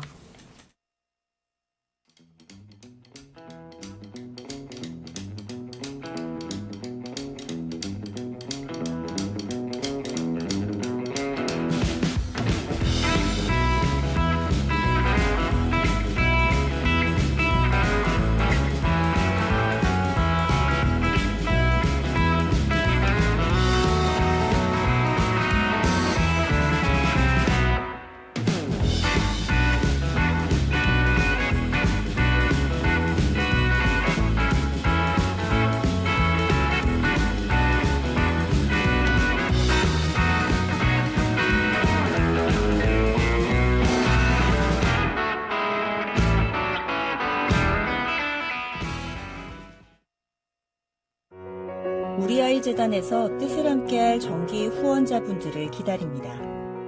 우리 아이 재단은 한반도 어린이를 위한 재단입니다. 배고픈 어린이들에게 영양 가득한 국수를 보내고 영유아 자폐 조기 검사 지원, 베이비박스의 이유식 정기 배달, 중증장애 및 취약 아동들을 지원하고 있습니다. 따뜻한 손길을 이어주는 분들께 우리 아이 팔찌와 감사 선물을 드립니다. 지속적인 지원을 통해 더 많은 어린이들에게 도움을 줄 수 있도록 정기 후원자가 되어주세요. 후원 문의 02-2128-3344, 2128-3344. 자, 화요일 날 시사 역발상 코너입니다. 오늘의 시사 이슈 인물을 역사적 사건 맥락에서 살펴보는 시간입니다. 자, 오늘도 백이성 역사 크리에이터 오셨습니다. 안녕하십니까? 반갑습니다. 자, 우리 백 크리에이터님, 백쌤 최근에 불편한 한국사 이렇게 책을 이렇게 출간을 하셨습니다. 불편한 그렇습니다. 한국사. 네. 다시 한번 축하드리고요. 감사합니다. 북콘서트도 한 걸로 알고 예, 있는데 했습니다. 현장에서 이 독자들을 많이 만나 보실 것 같아요. 네네. 어떤 질문들이 가장 많이 이어집니까? 최근에 예. 김문수 장관, 아, 고용노동부 장관으로 이번에 예. 임명이 됐죠. 예, 예, 맞습니다. 고용노동부 장관으로 임명이 됐는데 저는 개인적으로 감사를 드립니다. 뭐죠? 어이, 그분이 말씀을 그저께 하셔가지고 네. 아주 제 책의 판매에 크나큰 도움이 됐습니다. 어떤 내용입니까, 그게? 예, 어이구 국적이 조서입니까 일보입니까라는 그 말 때문에 청문회 과정에서 네. 뭐 아주 제 책이 네. 막 그거를 다룬 책은 아닙니다만은 네. 제 책이 좀 많이 팔리고 있습니다. 그러면 그 김문수 장관 후보자 시절 때 예. 인사청문회 과정에서 네. 일제 강점기 일본 국적 발언 요거 관련해서 예. 일단 논란이 이어지고 있는데 요거 해당 부분 영상 보고 이야기 다시 좀 이어가겠습니다. 지금 벌어지고 있는 국정 문제에 대해서는 학술적으로 정리가 우선 될 필요가 있다고 보는데 여기 국회에서 이 부분을 말씀을 서로 주고받으면은 끝이 없다고 보고 자칫 정치적인 그런 분쟁으로 발전할 수 있기 때문에 자, 김문수 장관의 이 인식인데요. 일제 강점기 때 우리 선조들이 일본 사람들이에요? 니혼진이에요? 아니 무슨 이게 학술적 논쟁거리는 되는 겁니까? 아니 이 정부 들어서 네. 특히 올해 들어서 네. 우리가 상식으로 알고 있는 게 있지 않습니까? 뭐 광복절이다 네. 뭐 이런 거에 대해서 왜 그렇게 자꾸 그 상식에 바치는 우리 사회가 이미 사회적 합의에 도달해서 예. 당연한 상식으로 우리 초등학교 2학년인 둘째 딸도 잘 알고 있는 네. 이런 사항조차도 다시금 저에게 질문을 하게 만들어요. 둘째 딸이 아빠 건국절이 뭐야? 이러고 말이죠. 네. 저는 그 질문을 받고 모골이 송연했습니다. 네. 아니 이게 그냥 정신 나간 사람들의 어떤 그런 한마디가 아니라 그냥 웃어 넘길 수 있는 한마디가 아니라 네. 실제로 이제는 스마트폰만 있으면 누구나 다 뉴스를 검색할 수 있고 유튜브에서 영상 뉴스를 볼 수 있지 않습니까? 그러다 보니까 초등학교 2학년인 우리 딸까지도 둘째 딸까지도 제가 역사 강사니까 저에게 아빠 건국절이 뭐야? 이런 질문을 한단 말이에요. 심각한 거예요. 김문수 장관이 주장한 내용은 그거예요. 예. 1965년도 한일 이제 회담합니다. 그때 이제 일본 식민 지배 무효를 합의를 했다 하더라도 1910년도 경술 국치죠. 예, 그때가 뭐 그런 사실이 없는 건 아니기 때문에 법적으로나 형식적으로는 일본 국적이다. 이런 얘기를 한 거예요. 법률 전문가 아니십니까? 김문수 씨는 법무 전문가 아니죠? 아니, 저는 그 예, 변호사님. 변호사입니다. 예. 예. 그 법률적으로 네. 일제 시대를 일본국의 지배로 봅니까? 전 처음 봤어요. 저는 솔직히 말해서 그러면 간디는 영국 사람입니까? 아니 제가 하는 말이 예수가 로마 사람이냐고요. 말도 안 되는 얘기를 하고 있어요. 말도 안 돼. 아니 그 아웅산 장군이 그래 막 좀 멀리 나가보자. 예. 미얀마의 아웅산 장군이 예. 영국 사람입니까? 영국 사람이죠. 미얀마도 영국에 지배받았어요. 식민지 지배. 아니 그 마하트마 간디가 그럼 영국 사람입니까? 그러니까 잠시 영국이 전 세계를 많이 지배할 때는 아이고. 전 세계인이 영국인인가요? 말이 안 되는 거잖아요. 이건 제가 그 이런 예를 들어서 설명하는 게 예. 김문수 장관 같은 국무위원 그 국무회의에서 한 표를 행사할 수 있는 국무위원들이 네. 저런 말을 하기 시작하면은 정말 김문수 장관의 말대로 끝도 없어지는 거예요. 우리 사회가 이미 학술적으로 다 정리가 돼서 상식이 돼 있는 걸 뭘 학술적으로 더 정리가 필요하다고 저렇게 얘기를 하는지 모르겠어요. 자, 일단은 네. 대한민국 임시정부, 예. 임시헌법도 있었거든요. 예, 그 예. 얘기부터 먼저 좀 해주시면 대한민국 좋을 것 같습니다. 임시정부 임시헌법 예. 1919년 9월 10일에 발표된 거 보도록 하겠습니다. 네. 자, 저기 오. 1조, 2조, 3조가 중요합니다. 네. 1조, 대한민국은 대한인민으로 조직한다. 네. 나왔잖아요. 예. 2조. 대한민국의 주권은 대한인민 전체에 있다. 나왔잖아. 네. 그러니까 국민, 주권, 야. 제3조 뭡니까? 영토네. 영토. 대한민국의 강토는 구한국의 판도로 한다. 헌법 잘 만들었네.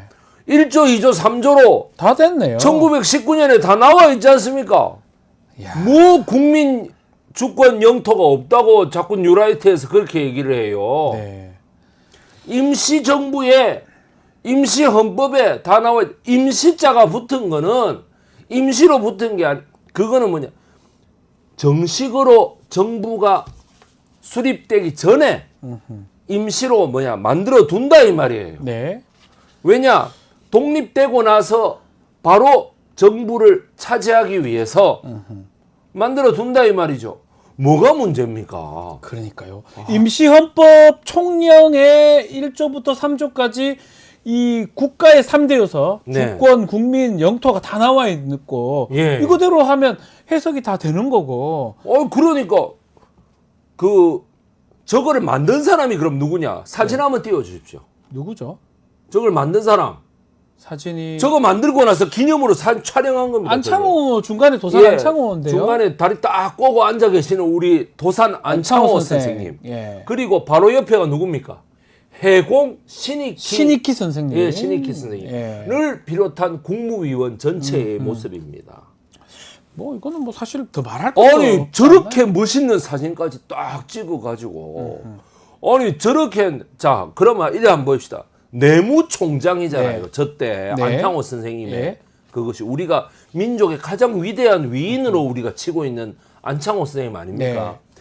안창호 선생님이 내무총장이면 지금 뭡니까? 행정안전부 장관입니다. 지금으로 치면은 그러면은 김문수도 고용노동부 장관이니까 국무회의에 똑같은 한 표 아니에요. 네. 똑같은 국무회의에 국무위원이 어떻게 이렇게 큰 차이가 납니까? 그러니까요. 정말 근데 저는 궁금한 게 그분들이 정말 확신을 갖고 김문수 장관이나 얘기를 하는 거예요? 아니면 뭐라도 지금 자리 하나 받으려고? 괜히 휘청거리는 거죠. 본인 마음은 본인이 일본 사람 후손이 되는 거예요. 아니 자기나 내나 똑같은 교과서로 다 배웠는데 무슨 헛소리를 하고 있어요. 서울대나 더 갔잖아. 서울대까지 더 갔는데. 아니 뭐 그런 뭐 그걸 떠나가지고. 아니 뭐 서울대 나왔거나 지방의 전문대를 나왔거나 아니면 뭐 고졸이거나 서울 나오면 뭐예요? 생각이 저런데. 그건 뭐 마찬가지입니다. 그러니까요. 그냥 휘정거리 보는 거예요, 그냥. 그냥 자기 좋은 권력 위치에 가려고 마음에도 없는 소리를 하는 거라 이렇게 보시는 거예요? 뭐 박정희는 군사 독재자다. 예. 그런데 다 군사 독재자다 하고 있는데 박정희는 군사 독재자가 아니라 뭐다 이러면 사람들이 우와 이러거든요. 아하. 바로 그런 거를 노리는 아주 좀 뭐라 하나 제가 볼 때는 좀 얍삽한 예. 그런 모습이 되겠습니다. 자, 지금 1910년도 있었던 경술구치 한일 합방. 예. 이게 무효라는 게 우리 정부의 일관된 입장 아닌가요? 네, 그렇습니다. 이철우 교수인가요? 윤석열 예. 대통령의 아주 절친 이철우 교수도 그 이종찬 아들이죠. 회장 아들. 그분도 화가 예. 단단히 나셨어요. 일본 지배는 불법이다, 무효다 이런 주장을 하셨어요. 이종찬 회장, 이철우 교수 모두 네. 대선 때는 윤석열 대통령을 대통령으로 지지했죠. 만드는 데에 예. 큰 도움을 준 사람들입니다. 근데 그분들이 지금 근거를 들어서 반대하고 있습니다. 네. 자, 1986년 7월 31일 날 국무회의 여기 뉴스토마토에서 저거를 발굴해 가지고 지금 저에게 주셨는데요. 네. 이 뭐냐면 국무회의 7월 31일 날 국무회의록에 그 서슬펄은 네. 전두환 전두환 시절 정권에서도 아닙니까? 네. 뭐냐? 전두환이 뉴라이트의 할아버지 뻘 아닙니까? 전두환이 아니 김문수의 몇 배 가는 보수주의자인데 네. 아니, 보수주의자라 더 아니죠, 뭐. 보수주의자가 열받을라나? 네. 극우주의자인데 네. 그 사람이 뭐야 하는 게 뭐냐? 7월 31일 날 뭐 한일 간의 모든 경술국치 뭐 을사늑약 다 무효다라고 국무회의에서 벌써 얘기했잖아요. 네. 다 여기 얘기돼 있거든. 그 회의록 한번 띄워 주십시오. 이게 1986년 국무회의 의결 예, 이철우 아닙니다. 이철우 교수가 교수님 자기 페이스북에 사진 내용이죠. 첨부를 해가지고 저렇게 딱 올려놨습니다. 을사 늑약. 한마디로 정신 나가죠. 아니 그 당연한 사회적 합의를 그 저런 자료가 있는지 저도 처음 알았어요 이번에. 저도 처음 알았어요. 임시정부의 임시헌법 이런 거는 네. 제가 이거 어디 반박할 자료가 있을 텐데 해가지고 기억을 더듬어서 찾아본 거예요. 네. 왜냐 당연한 거니까. 그런데 뭐냐 저거를 다시 자료를 찾아가지고 반박해야 된다는 게 더 웃기는 거 아닙니까? 아하. 자, 일단은 지금 이런 문건들을 보면 한일 병합도 법적으로 무효고 예. 이게 당연히 논리상 일본 국적이 우리 네. 강제로 부여된다는 자체가 말이 안 되는 상황인데 네, 그럼 그렇다면 네. 김문수 장관의 이 발언 자체가 네. 우리 정부의 기본적 입장을 뒤엎는 거다. 예, 이렇게 봐야 되지 않나요? 바로 전두환 정부의 뭐 모든 전두환 정부의 성격은 제가 부정합니다만은 네. 저런 거는 존중을 해야죠, 당연히. 존중을 해야 된다. 왜냐하면 공무원으로서 어떻게 공무원들의 어떤 통치 행위라는 거는 제가 인정을 하는 겁니다. 네. 제가 이거 국적이 뭐냐 저 말 때문에 네. 국적이 어디입니까 이러면 사람들이 웃더라고요. 제가 저 불편한 한국사에도 보면은 네. 제 나라에 이정기라는 사람이 나옵니다. 네. 저 당나라에 저 반란을 일으켜가지고 있는 저 이정기라는 사람인데 이정기의 국적은 어디입니까? 그러니까 사람들이 와 웃어요. 네. 왜 웃느냐 그러니까 저것 때문에 김문수의 저 국적 발언 때문에. 국적 발언 때문에. 그러니까 예. 막 웃는 거야. 그래서 내가 아이고 참 저 국적이 어딥니까? 역시 김문수 씨는 참 행정 편의주의라는 게 자 경기도지사 때도 관등성명이 어떻게 네. 돼요? 이런 김문수인데요. 것까지. 김문수인데요. 예, 제가 예. 도지사 김문수인데요. 예. 아이고 장난 전화인지 어떻게 알아? 누가 이거 김문수인데요. 이러면은 그걸 누가 압니까 그거를? 그러니까요. 그래 관등성명이 어떻게 되는 내가 그걸 왜 얘기해야 됩니까? 그러니까 전화를 끊어버려. 네. 정말 짜증나는 사람입니다. 네. 관등성명, 국적 이런 것만 물어보면. 근데 문제는 예. 우리 선조들이 일본 사람이었다고 하더라도 일본 사람들이 이 조선인들을 동등한 국민으로 해줬을까요? 안 했을 것 같거든요. 절대로 주지 않았습니다. 그러니까 이게 뭔 의미가 있어요, 이거를? 이제 일제 36년 동안에 네, 수많은 사람들이 친일파들이 네네네. 박중양 등을 비롯한 중추원 참의라고 하죠. 네, 중추원 참의가 한 79명 정도인데 65명이 일본 사람이고 12명이 조선 사람이었다고. 네. 12명의 조선 사람들은 전부 다 틈만 나면 하는 게 뭐냐면 우리를 일본 시민으로 해달라. 우리를 일본 국민으로 해달라.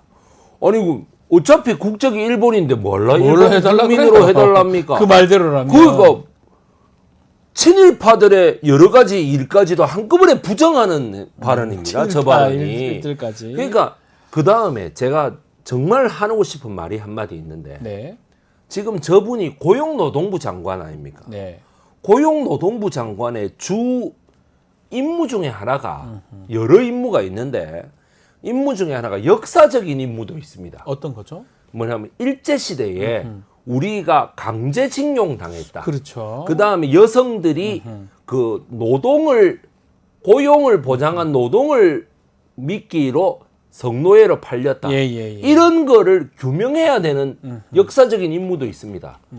가장 대표적인 예로 요번 9월 1일 날에 지금 네. 9월 달이라서 제가 말씀드리는데 9월 1일 날에 일어나서 9월 한 10일까지 전 일본을 떨게 만들어서 1923년 9월 1일 날 관동 대지진이라는 게 있었어요. 아하, 간도 대지진. 예, 간토 대지진. 네. 간토 대지진 지도 한번 보여주시죠.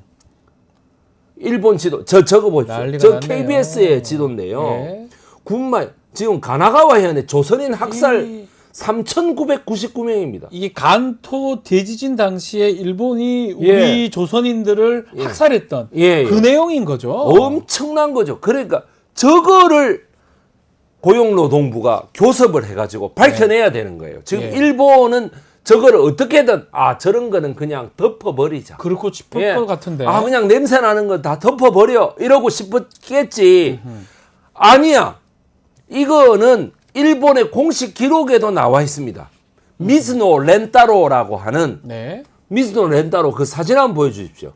이 사람입니다. 이 사람이에요? 예, 1923년 당시에 내무부 장관이었어요. 일본의 내무성 네. 장관. 미즈노 예, 렌타로. 미즈노 렌타로라고 하는 사람. 이 사람이 예. 기획을 해서 조선인들에게 전부 다 우물에 독을 탔다. 아하. 애를 죽인다.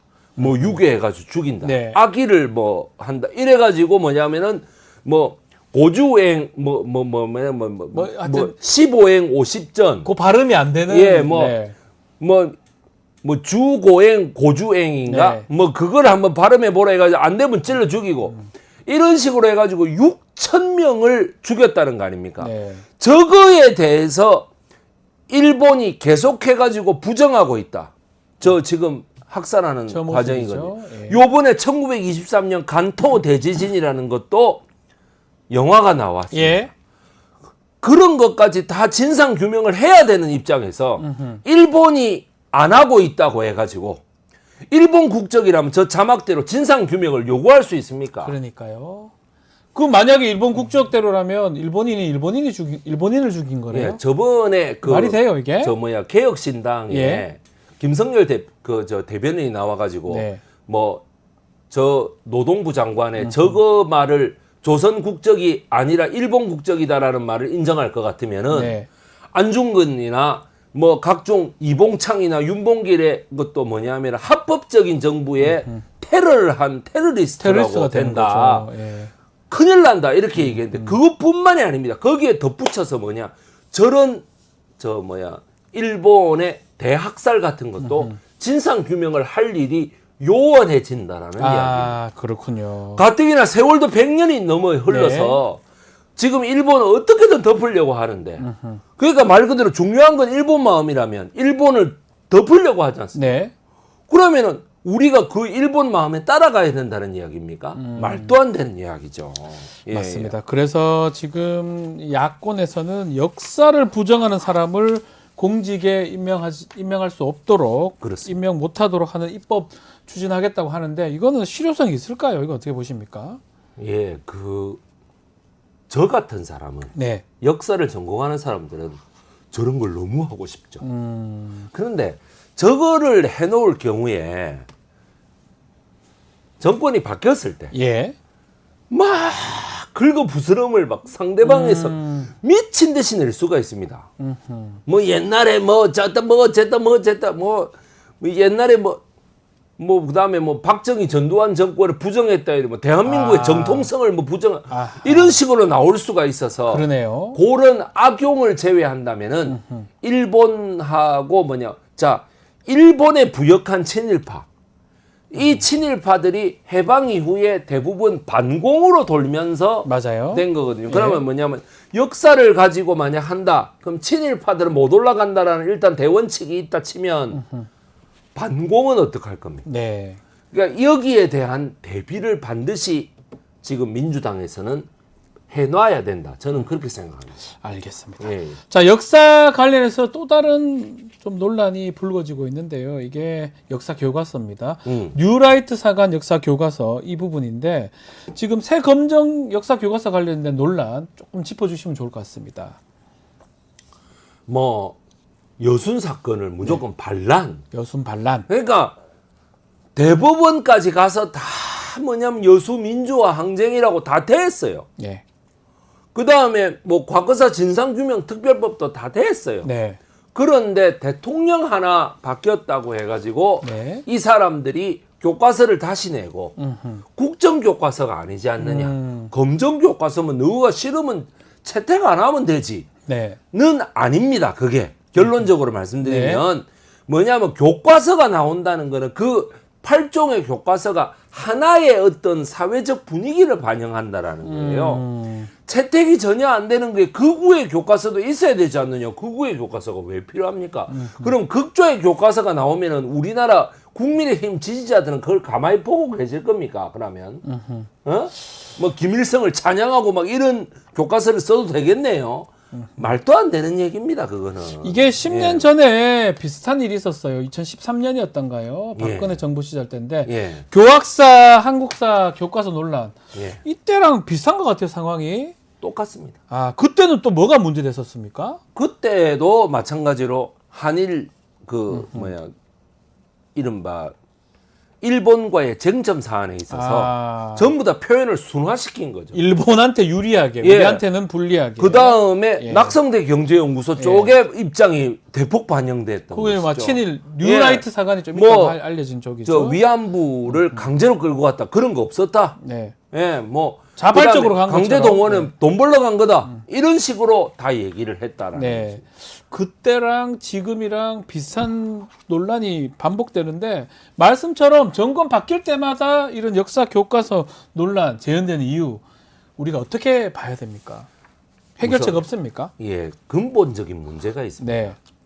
중추원 참의를 했던 박중량을 비롯한 중추원 참의 네. 한 12명, 13명 되는 이 사람들이 아무도 처단당하지 않았습니다. 그게 문제였네요. 예. 역사를 제대로 처벌하거나 심판하지 않았기 때문에 이게 계속 반복되는 거예요. 반민족 행위자 처벌법에 의거해서 네.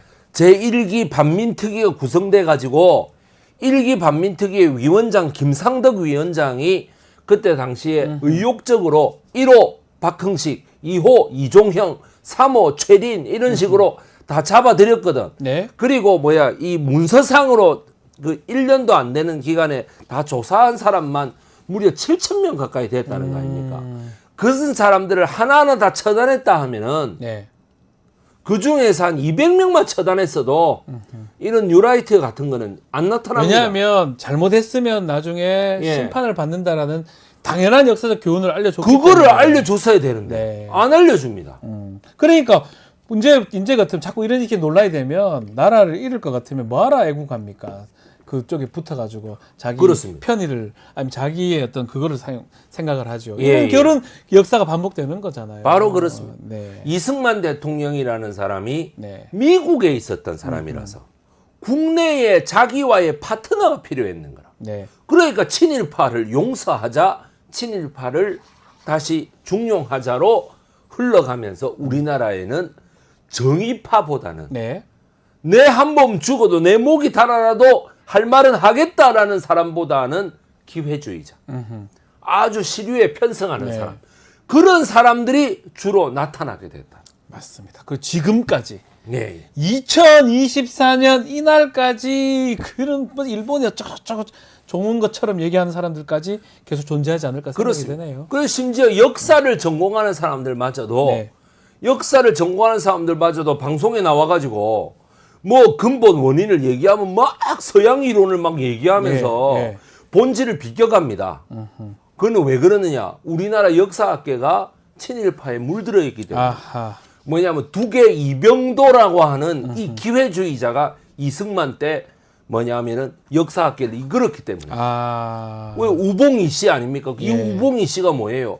이완용 집안이잖아요. 아, 이완용 집안입니까? 예. 이 두 개 이병도. 그 이병도가 죽고 난 다음에는 또 누가 잡았느냐 하니까 이어령이라는 사람. 그 다음에 우봉이 씨거든요. 네. 그러니까 다 이게 뭐냐면 뉴라이트 사관이 다 우리나라에 한 2, 3% 해가지고 딱 기생하고 있다가 박근혜 때 한번 튀어나오고 그 다음에 어떻게 돼? 윤석열 때 완전히 꼽히는 거죠. 그러니까 이거를 마지막 불씨를 우리 깨어난 시민들이 잡아야 되는 거예요. 알겠습니다. 예. 그런 의미에서 뉴스토마토가 이번에 그 김건희 여사 공천 개입설 그 문자를 공개한 이제 문자를 공개하지는 않았지만 보도했죠. 그 사실을 네. 보도한 거는 정말 저는 깨어난 시민들의 그 역사 인식에도 큰 도움이 된다라고 보고 있습니다. 알겠습니다. 예, 예. 뉴스토마토 얘기해 주셔서 너무 감사드리고요. 아유, 그건 사실이니까요. 예, 예. 자, 오늘 말씀은 여기까지 들어야 될 것 같습니다. 백이성 역사 크리에이터와 함께한 식사 역발상 시간이었습니다. 오늘 말씀 감사합니다. 감사합니다. 자, 방송 마치기 전에 구독자 이벤트 하나 알려드리겠습니다. 뉴스토마토 채널 지금 49만 7,250분 정도 구독 중입니다. 50만 명 곧 달성할 걸로 보이는데 50만 구독자 이벤트 저희가 준비하고 있습니다. 평소 저희 방송을 보고 좀 하고 싶었던 말씀, 또 그리고 시국에 대한 토로, 또 저 박지훈한테 하고 싶은 이야기 뭐든지 괜찮으니까요. 화면에 나오는 주소로 손편지, 그림 엽서 보내주시면 사연을 선정해서 라이브 중에 소개를 하겠습니다. 자, 커뮤니티 공지글 참조하시면 되고요. 50만 구독자 이벤트로 작은 선물도 준비를 했습니다. 잠시 후 진행할 뉴스인사 프라임 일반 회원에게도 무료로 공짜로 지금 공개할 예정입니다. 자, 프라임 멤버십 방송 보시고 멤버십 가입 부탁도 또 드리겠습니다. 내일 방송 소개해 드리겠습니다. 내일은 최진봉 교수의 수 있는 남자, 또 김철근, 또 현근택의 이슈 화합도 준비되어 있고요. 자, 잠시 후 이어지는 뉴스인사 프라임 서초의 봄입니다. 조금만 기다려 주십시오.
한 발 더 들어가는 고품격 시사대담 뉴스 인사 프라임 지금 바로 시작하겠습니다.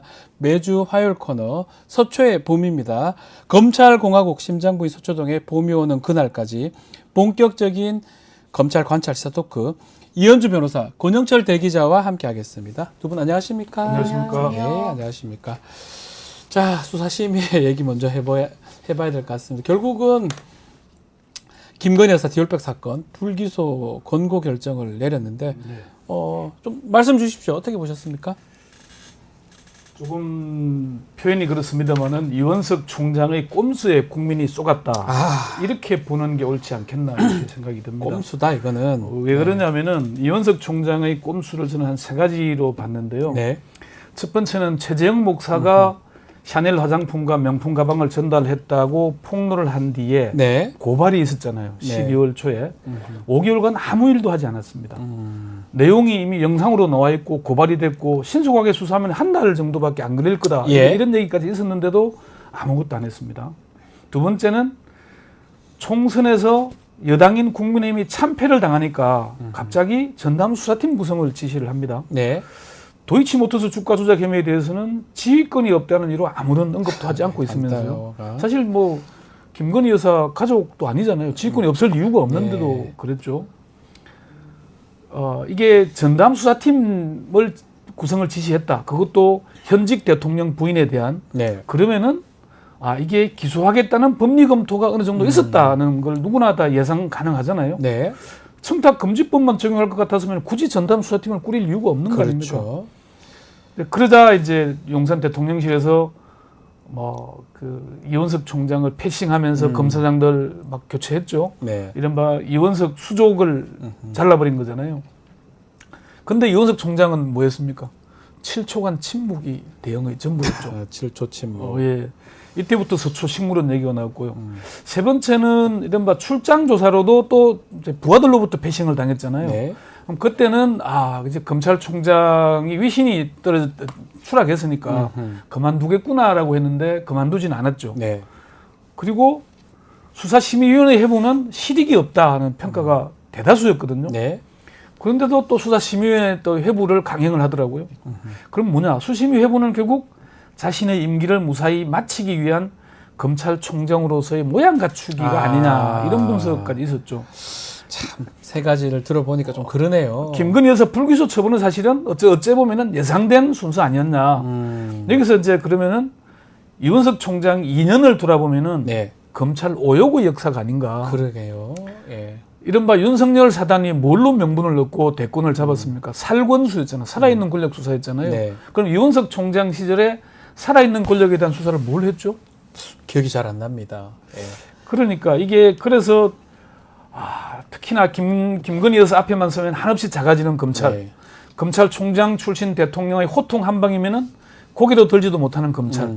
이게 이원석 총장의 인연이 아닌가. 그럼 결국 이 수사심의위원회 불기소 권고는 그렇게 할 걸 알고 한 것밖에 안 되는 것 그렇죠. 아닌가 하는 결론 그런 예상됐던 거네요. 결국. 분석을 하게 되는 겁니다. 그러다 보니까 수사심의회가 뭐가 필요하냐 이럴 것 같으면 예상대로 그대로 됐고 뭐 만장일치로 됐다 없애라 이런 주장이 나왔는데 검찰들은 좀 부끄러워합니까? 아니면 검찰 내부 분위기 혹시 아시는 내용 있을까요? 검찰은 일단은 검사 개개인은 이제 빈사 상태. 네. 그 검찰 조직의 전망에 대해서는 뭐 망하지 않겠느냐, 망해도 어쩔 수 없지 않겠느냐 라는 게 일단은 이 한 사건뿐만 아니라 이때까지 쭉 축적된 뭐 내부에서의 인력 배분이라든지 예. 사건 배정이라는 거 이런 굉장히 불만이 많습니다. 왜냐하면은 민주당을 수사하기 위해서 전국의 에이스를 다 관련 지검에서 차출해 갔는데요. 그러면 남은 검사들은 굉장히 업무 부담이 커지죠. 많아지겠죠. 그럼 예. 이제 사건이 일단 기소가 되고 공판 진행 중인 사건이 있습니다만 그러면은 검사들의 부담이 덜어졌냐? 그러지 않아요. 이 검사들은 직관이라고 해서 일주일에 한 번씩 또 출장을 간단 말입니다. 네. 그래서 아마 검사들의 이직률이 지금 역대 최고인 걸로 알고요. 네. 그리고 또 하나의 풍경은 그때 총선 끝나고 5월에 검찰 인사가 났는데 이제 간사를 변경하지 않습니까? 그러면 지방에 있는 검사들이 다 이제 새로운 곳에 가고 가는데 얼마나 일상이 바쁘고 정신이 없었으면 네. 자기가 비워줘야 할 관사를 정리를 못 해놨더래요. 아, 관사까지. 예, 뭐 짐도 남겨놓고 세탁기에 뭐 빨래한 것도 계속 빨래한 것도 마치 못 널고 그대로 뒀고. 근데 무슨 사건을 하고 있었냐면은 뭐 민주당 사건 이제 나중에 무죄로 난 사건이라든지 뭐 산자부 사건 네. 이런 거. 그러니까 검사들의 그 사기가 저하될 수밖에 없는 그렇죠. 거예요. 높을 수가 없죠. 일상도 힘들고 차출해 간 에이스들이 한 사건들이 지지부진하고 언제 끝날지 모르고 그래서 뭐 검사들 개개인은 지금 사건 부담 때문에 빈사 상태다. 그리고 국민적 비난도 들끓고 하니까 망하지 않을까. 아, 망하지 그러니까 않을까. 이제 입사한 지 검찰에 입사한 지 한 20년 넘은 분들이 근데 내가 검찰에 들어온 이후로 위기가 아닌 적이 없었다. 근데 맨날 위기 하면서 결국은 돌파해놓은 것이 살아있는 권력에 대한 수사였거든요. 그렇죠. 우리 검찰이 그래도 수사 잘하는구나, 뭐 존재 가치가 있구나. 근데 없어져 버리면 내가 검찰에 들어온 지 수십 년 동안 계속 위기였는데 이제 이 위기가 끝나겠구나. 아, 없어지면 예, 좋은 방향으로 아니고 이제 전국적으로 끝나겠구나라고 말씀을 하시더라고요. 이번에는 없어질 수도 있다. 이렇게 위기감을 느끼는 검사가 있다라는 말씀이신데 우리 대 기자님 지금 수사심의로 위촉이 되셨잖아요. 지난번에. 네, 수사심의위원회를 원래 예. 3회 할 수 있거든요. 임기가 네. 2년인데 그걸 2018년부터 올해 초까지 제가 수사심의위원으로 위촉이 됐었습니다. 좀 개선점, 보완점도 말씀 주시고 혹시나 만약 이번에 수심의 위원으로 가셨으면 네. 어떤 또 의견을 냈었을지도 궁금합니다. 이번 수사심의위원회는 이른바 네. 깜깜이였지 않습니까? 네. 누가 심의위원으로 들어갔는지 공개되지 않았고 네. 회의 과정에서 어떤 이야기가 오고 갔는지에 대한 기록 자체를 남기지 않았습니다. 의결 결과 전원 일치라고 나중에 보도가 됐습니다마는 수사팀과 변호인의 의견을 종합적으로 심의해 불기소 처분으로 의결했다는 결론만 가지고 네. 이게 국민들이 공정하다고 하겠습니까? 그리고 수사팀과 변호인은 다 한 통속이잖아요. 그렇죠. 같은 편이죠. 다 김건희 여사 무혐의만 얘기했는데 네. 그쪽에 일방적인 정보만 가지고 어떻게 판단할 수 있겠습니까? 제가 수사심의위원으로 들어갔더라도 사실 수사심의위원회가 각계의 전문가라고 하지 법률 전문가는 아니잖아요. 아니죠. 일반인이라고 봐야 되겠죠. 그리고 검찰이 확보한 증거나 진술을 모두 살펴볼 수 있는 것도 아니고요. 네. 짧은 시간에 검찰과 당사자 쪽의 설명만 듣고 판단해야 되는데 검찰 무혐의, 김 여사 쪽에서도 무혐의라고 하는데 그 설명만 듣고 판단하는데 기소 의견이 쉽게 나올 수 있겠습니까? 최재형 목사는 또 가지를 못했어요. 그 자리에. 그러니까 그렇게 끝까지 불러달라고 하는데도 안 불러줬죠. 가정을 전제로 하는 것에서 정확한 답변은 쉽지 않습니다만은 네. 사실 양쪽의 일방적인 얘기만 듣고 나서 그래도 그럼에도 불구하고 나는 기소해야 돼 의견을 내고 설득하기가 쉽잖아요. 쉽지 않을 겁니다. 쉽잖아요. 다행히 네. 어제 서울중앙지검 검찰시민위원회에서 최재형 목사가 신청한 지금 수사심의위원회 소집을 받아들였어요. 네. 그런데 그럼에도 불구하고 검찰과 3대 1이잖아요. 2대 1이잖아요. 네. 그리고 이미 그런 결론을 내린 상황에서 다 기소 의견을 내기가 쉽지는 않을 쉽지 거다. 않을 것이다. 뒤집기는 쉽지 않을 거다. 네. 그리고 이게 이원석 총장의 임기가 올 이번 주에 끝나잖아요. 금요일까지입니다. 예, 뭐 15일까지인데 15일까지인가 13일을 퇴임을 하겠죠. 네. 그러면은 다음 심우정 검찰총장 시절에 이제 기소를 2주 정도 걸려요. 수사심의 소집이. 예. 그럴 텐데 과연 기소를 해낼 수 있을까? 아하. 기소 권고가 나올 수 있을지 사실 미지수고요. 나오더라도 정말 지금까지 4번 다 기소 권고는 검찰이 다 받아들였거든요. 네. 이것도 받아들일지 그거는 좀 지켜봐야 되겠습니다. 어떻게 결과가 좀 바뀔 가능성이 있을까요? 이현주 변호사님은 어떻게 보십니까? 전무하죠. 전무하다. 네. 아예 안 된다. 왜냐하면 항고라는 건 예. 그 각 지방 법원에 대응해서 지방 검찰청이 있고 네. 고등 법원에 대응해서 고검이 있는데 사실 고등 법원 뭐 1심 법원의 판결을 다시 심리하는 고등 법원만큼 힘이 있는 자리냐면 아니죠. 예. 사실 수사실권도 없고 가장 검찰에서 한직인 자리입니다. 그래서 가장 한직은 요즘은 중경단, 중요경제범죄수사단 이런 데가 한직으로 보이고 그다음에 맞아요. 고검이에요.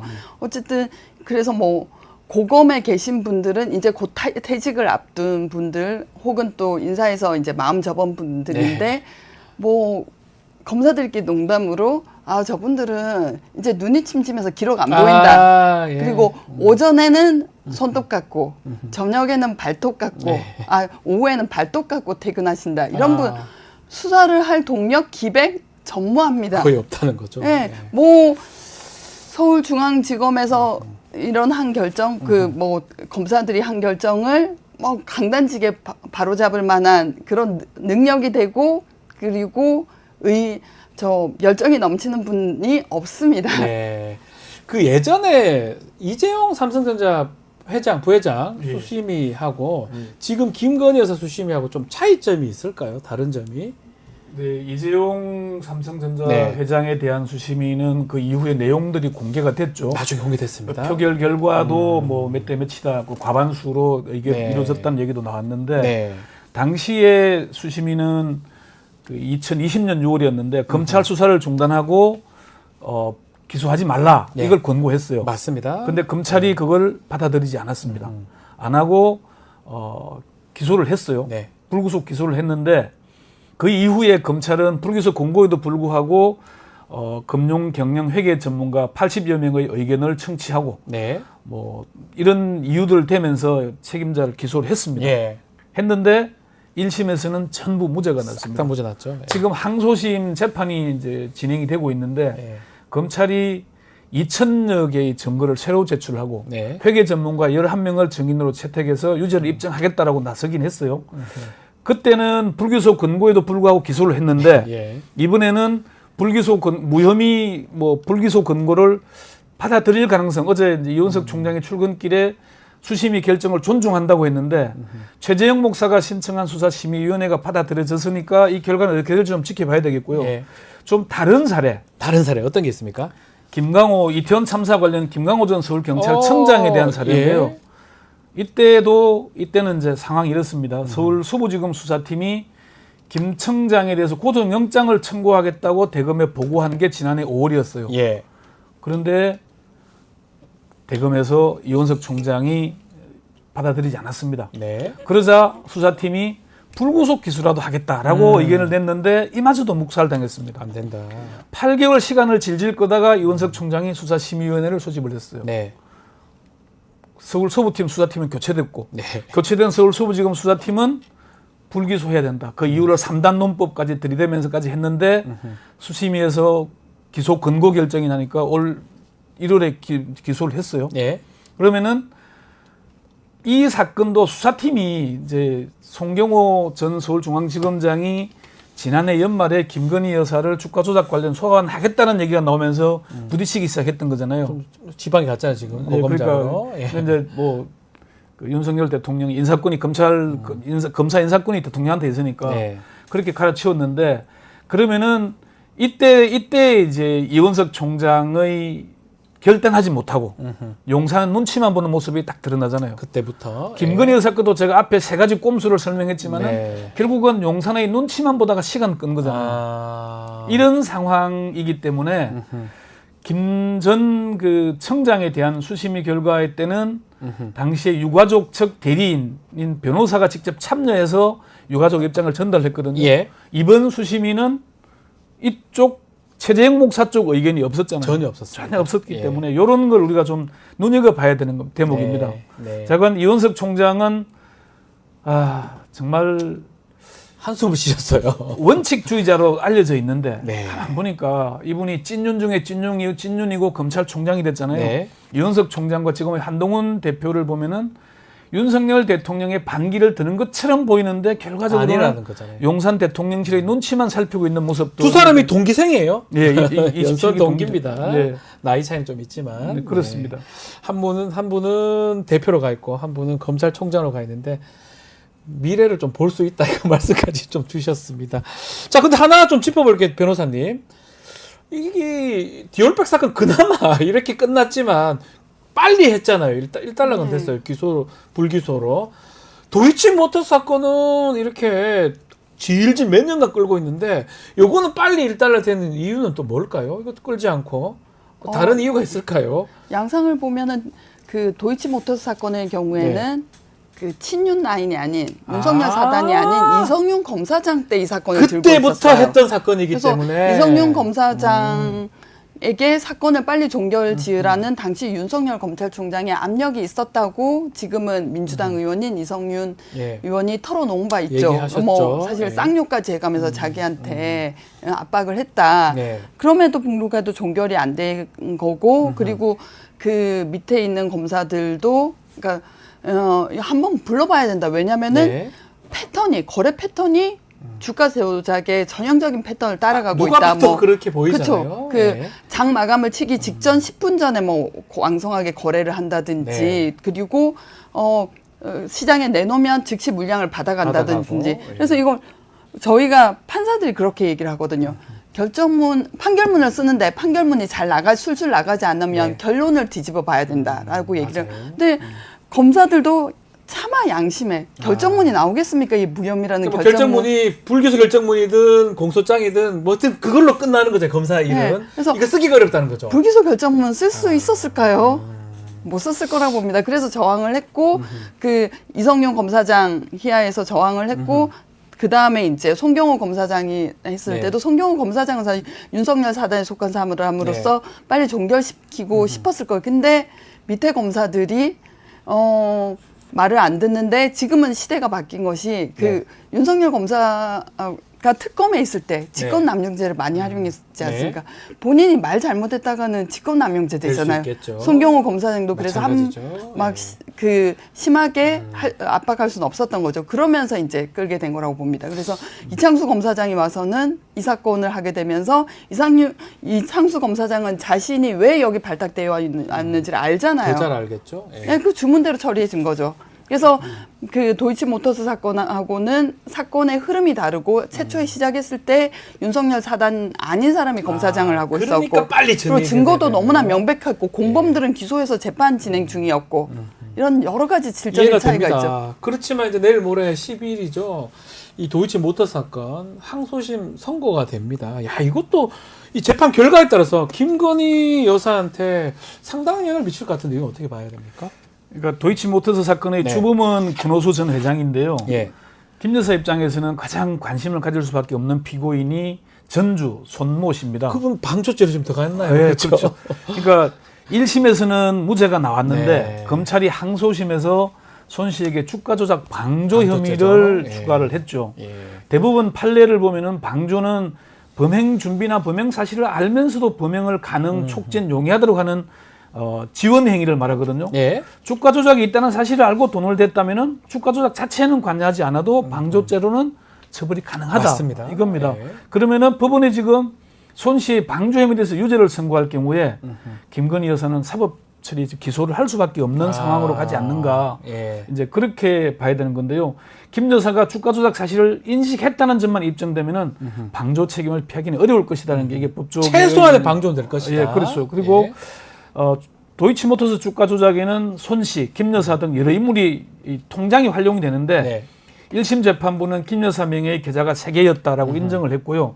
그리고 검찰이 그 법원에 낸 자료를 보면은 김 여사 모녀가 23억 가까운 이득을 봤다는 것도 그렇죠. 내용이 있었잖아요. 의견서가 있어요. 검찰 네, 의견서. 그러니까 예. 이렇게 되면은 이 부분은 그래서 이제 12일 네. 판결이 주목을 내일 하고 모레 있는 거예요. 모레 판결을 모레 주목을 하는 판결입니다. 겁니다. 예, 매우 중요한 판결이고 조금도 지켜보기로 하고요. 네. 자, 저희 뉴스토마토 단독 보도 김건희 여사의 지난 총선 때 공천 개입 의혹 이 부분인데 이거 지금 아직까지 뭐 그 텔레그램이라든지 녹취록 같은 거는 아직 공개는 안 되고 있는데 뭐 후속 보도가 될 걸로 뭐 예상은 됩니다. 이거 이현주 변호사님 혹시나 이게 밝혀지면 대통령 탄핵 사유까지 되는 겁니까? 어떻게 봐야 됩니까? 이게 이 하나가 단독으로 탄핵 사유가 된다기보다는 네. 모든 국민이 가지고 있는 의혹 그리고 저도 가지고 있는 어떤 의혹 예. 이 거의 밝혀지지 않을까. 근데 왜냐 이때까지 여러 국면에서 보였던 김건희 네. 여사의 개입이 거의 이제 그림이 짜맞춰지는 느낌이에요. 첫 번째는 그 한동훈 그 당대표에게 나 사과해야 문자 되겠느냐, 메시지, 문자 사과하고 메시지. 그쵸, 텔방에 예. 이제 총선을 앞두고서 내가 디올백 사과하고 싶은데, 근데 이전에 사과를 하면 오히려 지지율이 떨어지더라. 네. 근데 좀 이상한 것은 왜 직접 보낼까? 그러니까 그 윤 대통령과 뭐 한동훈 대표가 서로 상의할 수는 있는데 아니, 자기가 뭔데 그걸 보내요. 그렇죠. 그렇잖아요. 보통 그리고 이제 유부녀인 경우에는 뭐 직접 누구랑 연락하고 이런 것도 꺼려지고 뭐 이런 것들도 있는데 아무튼 왜 직접 연락을 했을까? 이건 게다가 이제 윤 대통령이 그 국정 운영의 책임자로서 네. 정리를 하고 가는 게 맞는데 왜 자기가 직접 연락했을까라는 것도 있고 또 하나는 뭐 그 여성 의원들하고 청와대에서 식사 자리를 가질 때 제가 따로 자리를 만들겠습니다라고 네. 당돌하게 그때도 왜 무슨 자격으로 그러니까요. 여성 의원들을 네. 새로 자기가 만나야 하지라고 생각했는데 그러니까요. 예. 이 부분도 공천이라는 것도 윤석열 대통령이 해도 문제가 되지만 네. 왜 김건희 여사가 나설까? 예.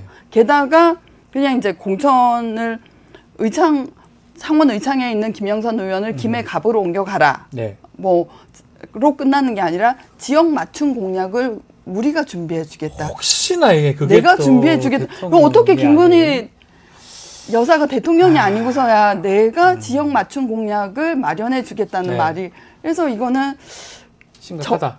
저의 생각은 박 대통령이 드라마를 보는 동안 최순실이 통치를 한 것과 같은 국정농단 같은 거다. 네. 네.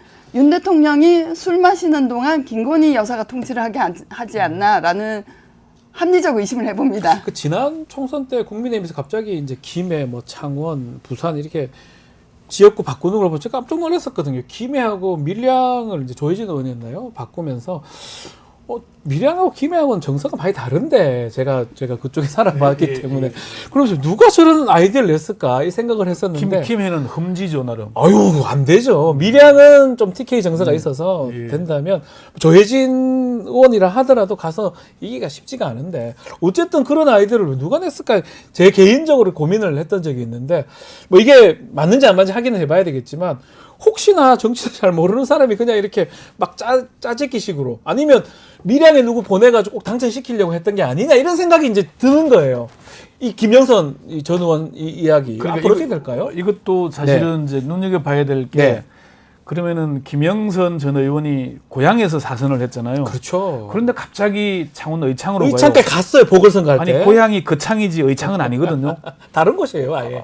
그 창원하고 거창도 다른 곳이에요. 그러니까 아니 제가 계속 얘기를 하지만 그런데 그걸 갑자기 내리 꽂았잖아요. 예. 근데 지금 이 얘기가 나오는 이유 중에 하나는 그러면은 의창으로 내리 꽂을 때 보궐선거 때 네. 김건희 여사가 관여한 게 아닌가 네. 그런 얘기들이 나옵니다, 지금 나오고 벌써. 있고요. 네. 그러면 그 의창에는 누구를 보내기 위한 거였냐?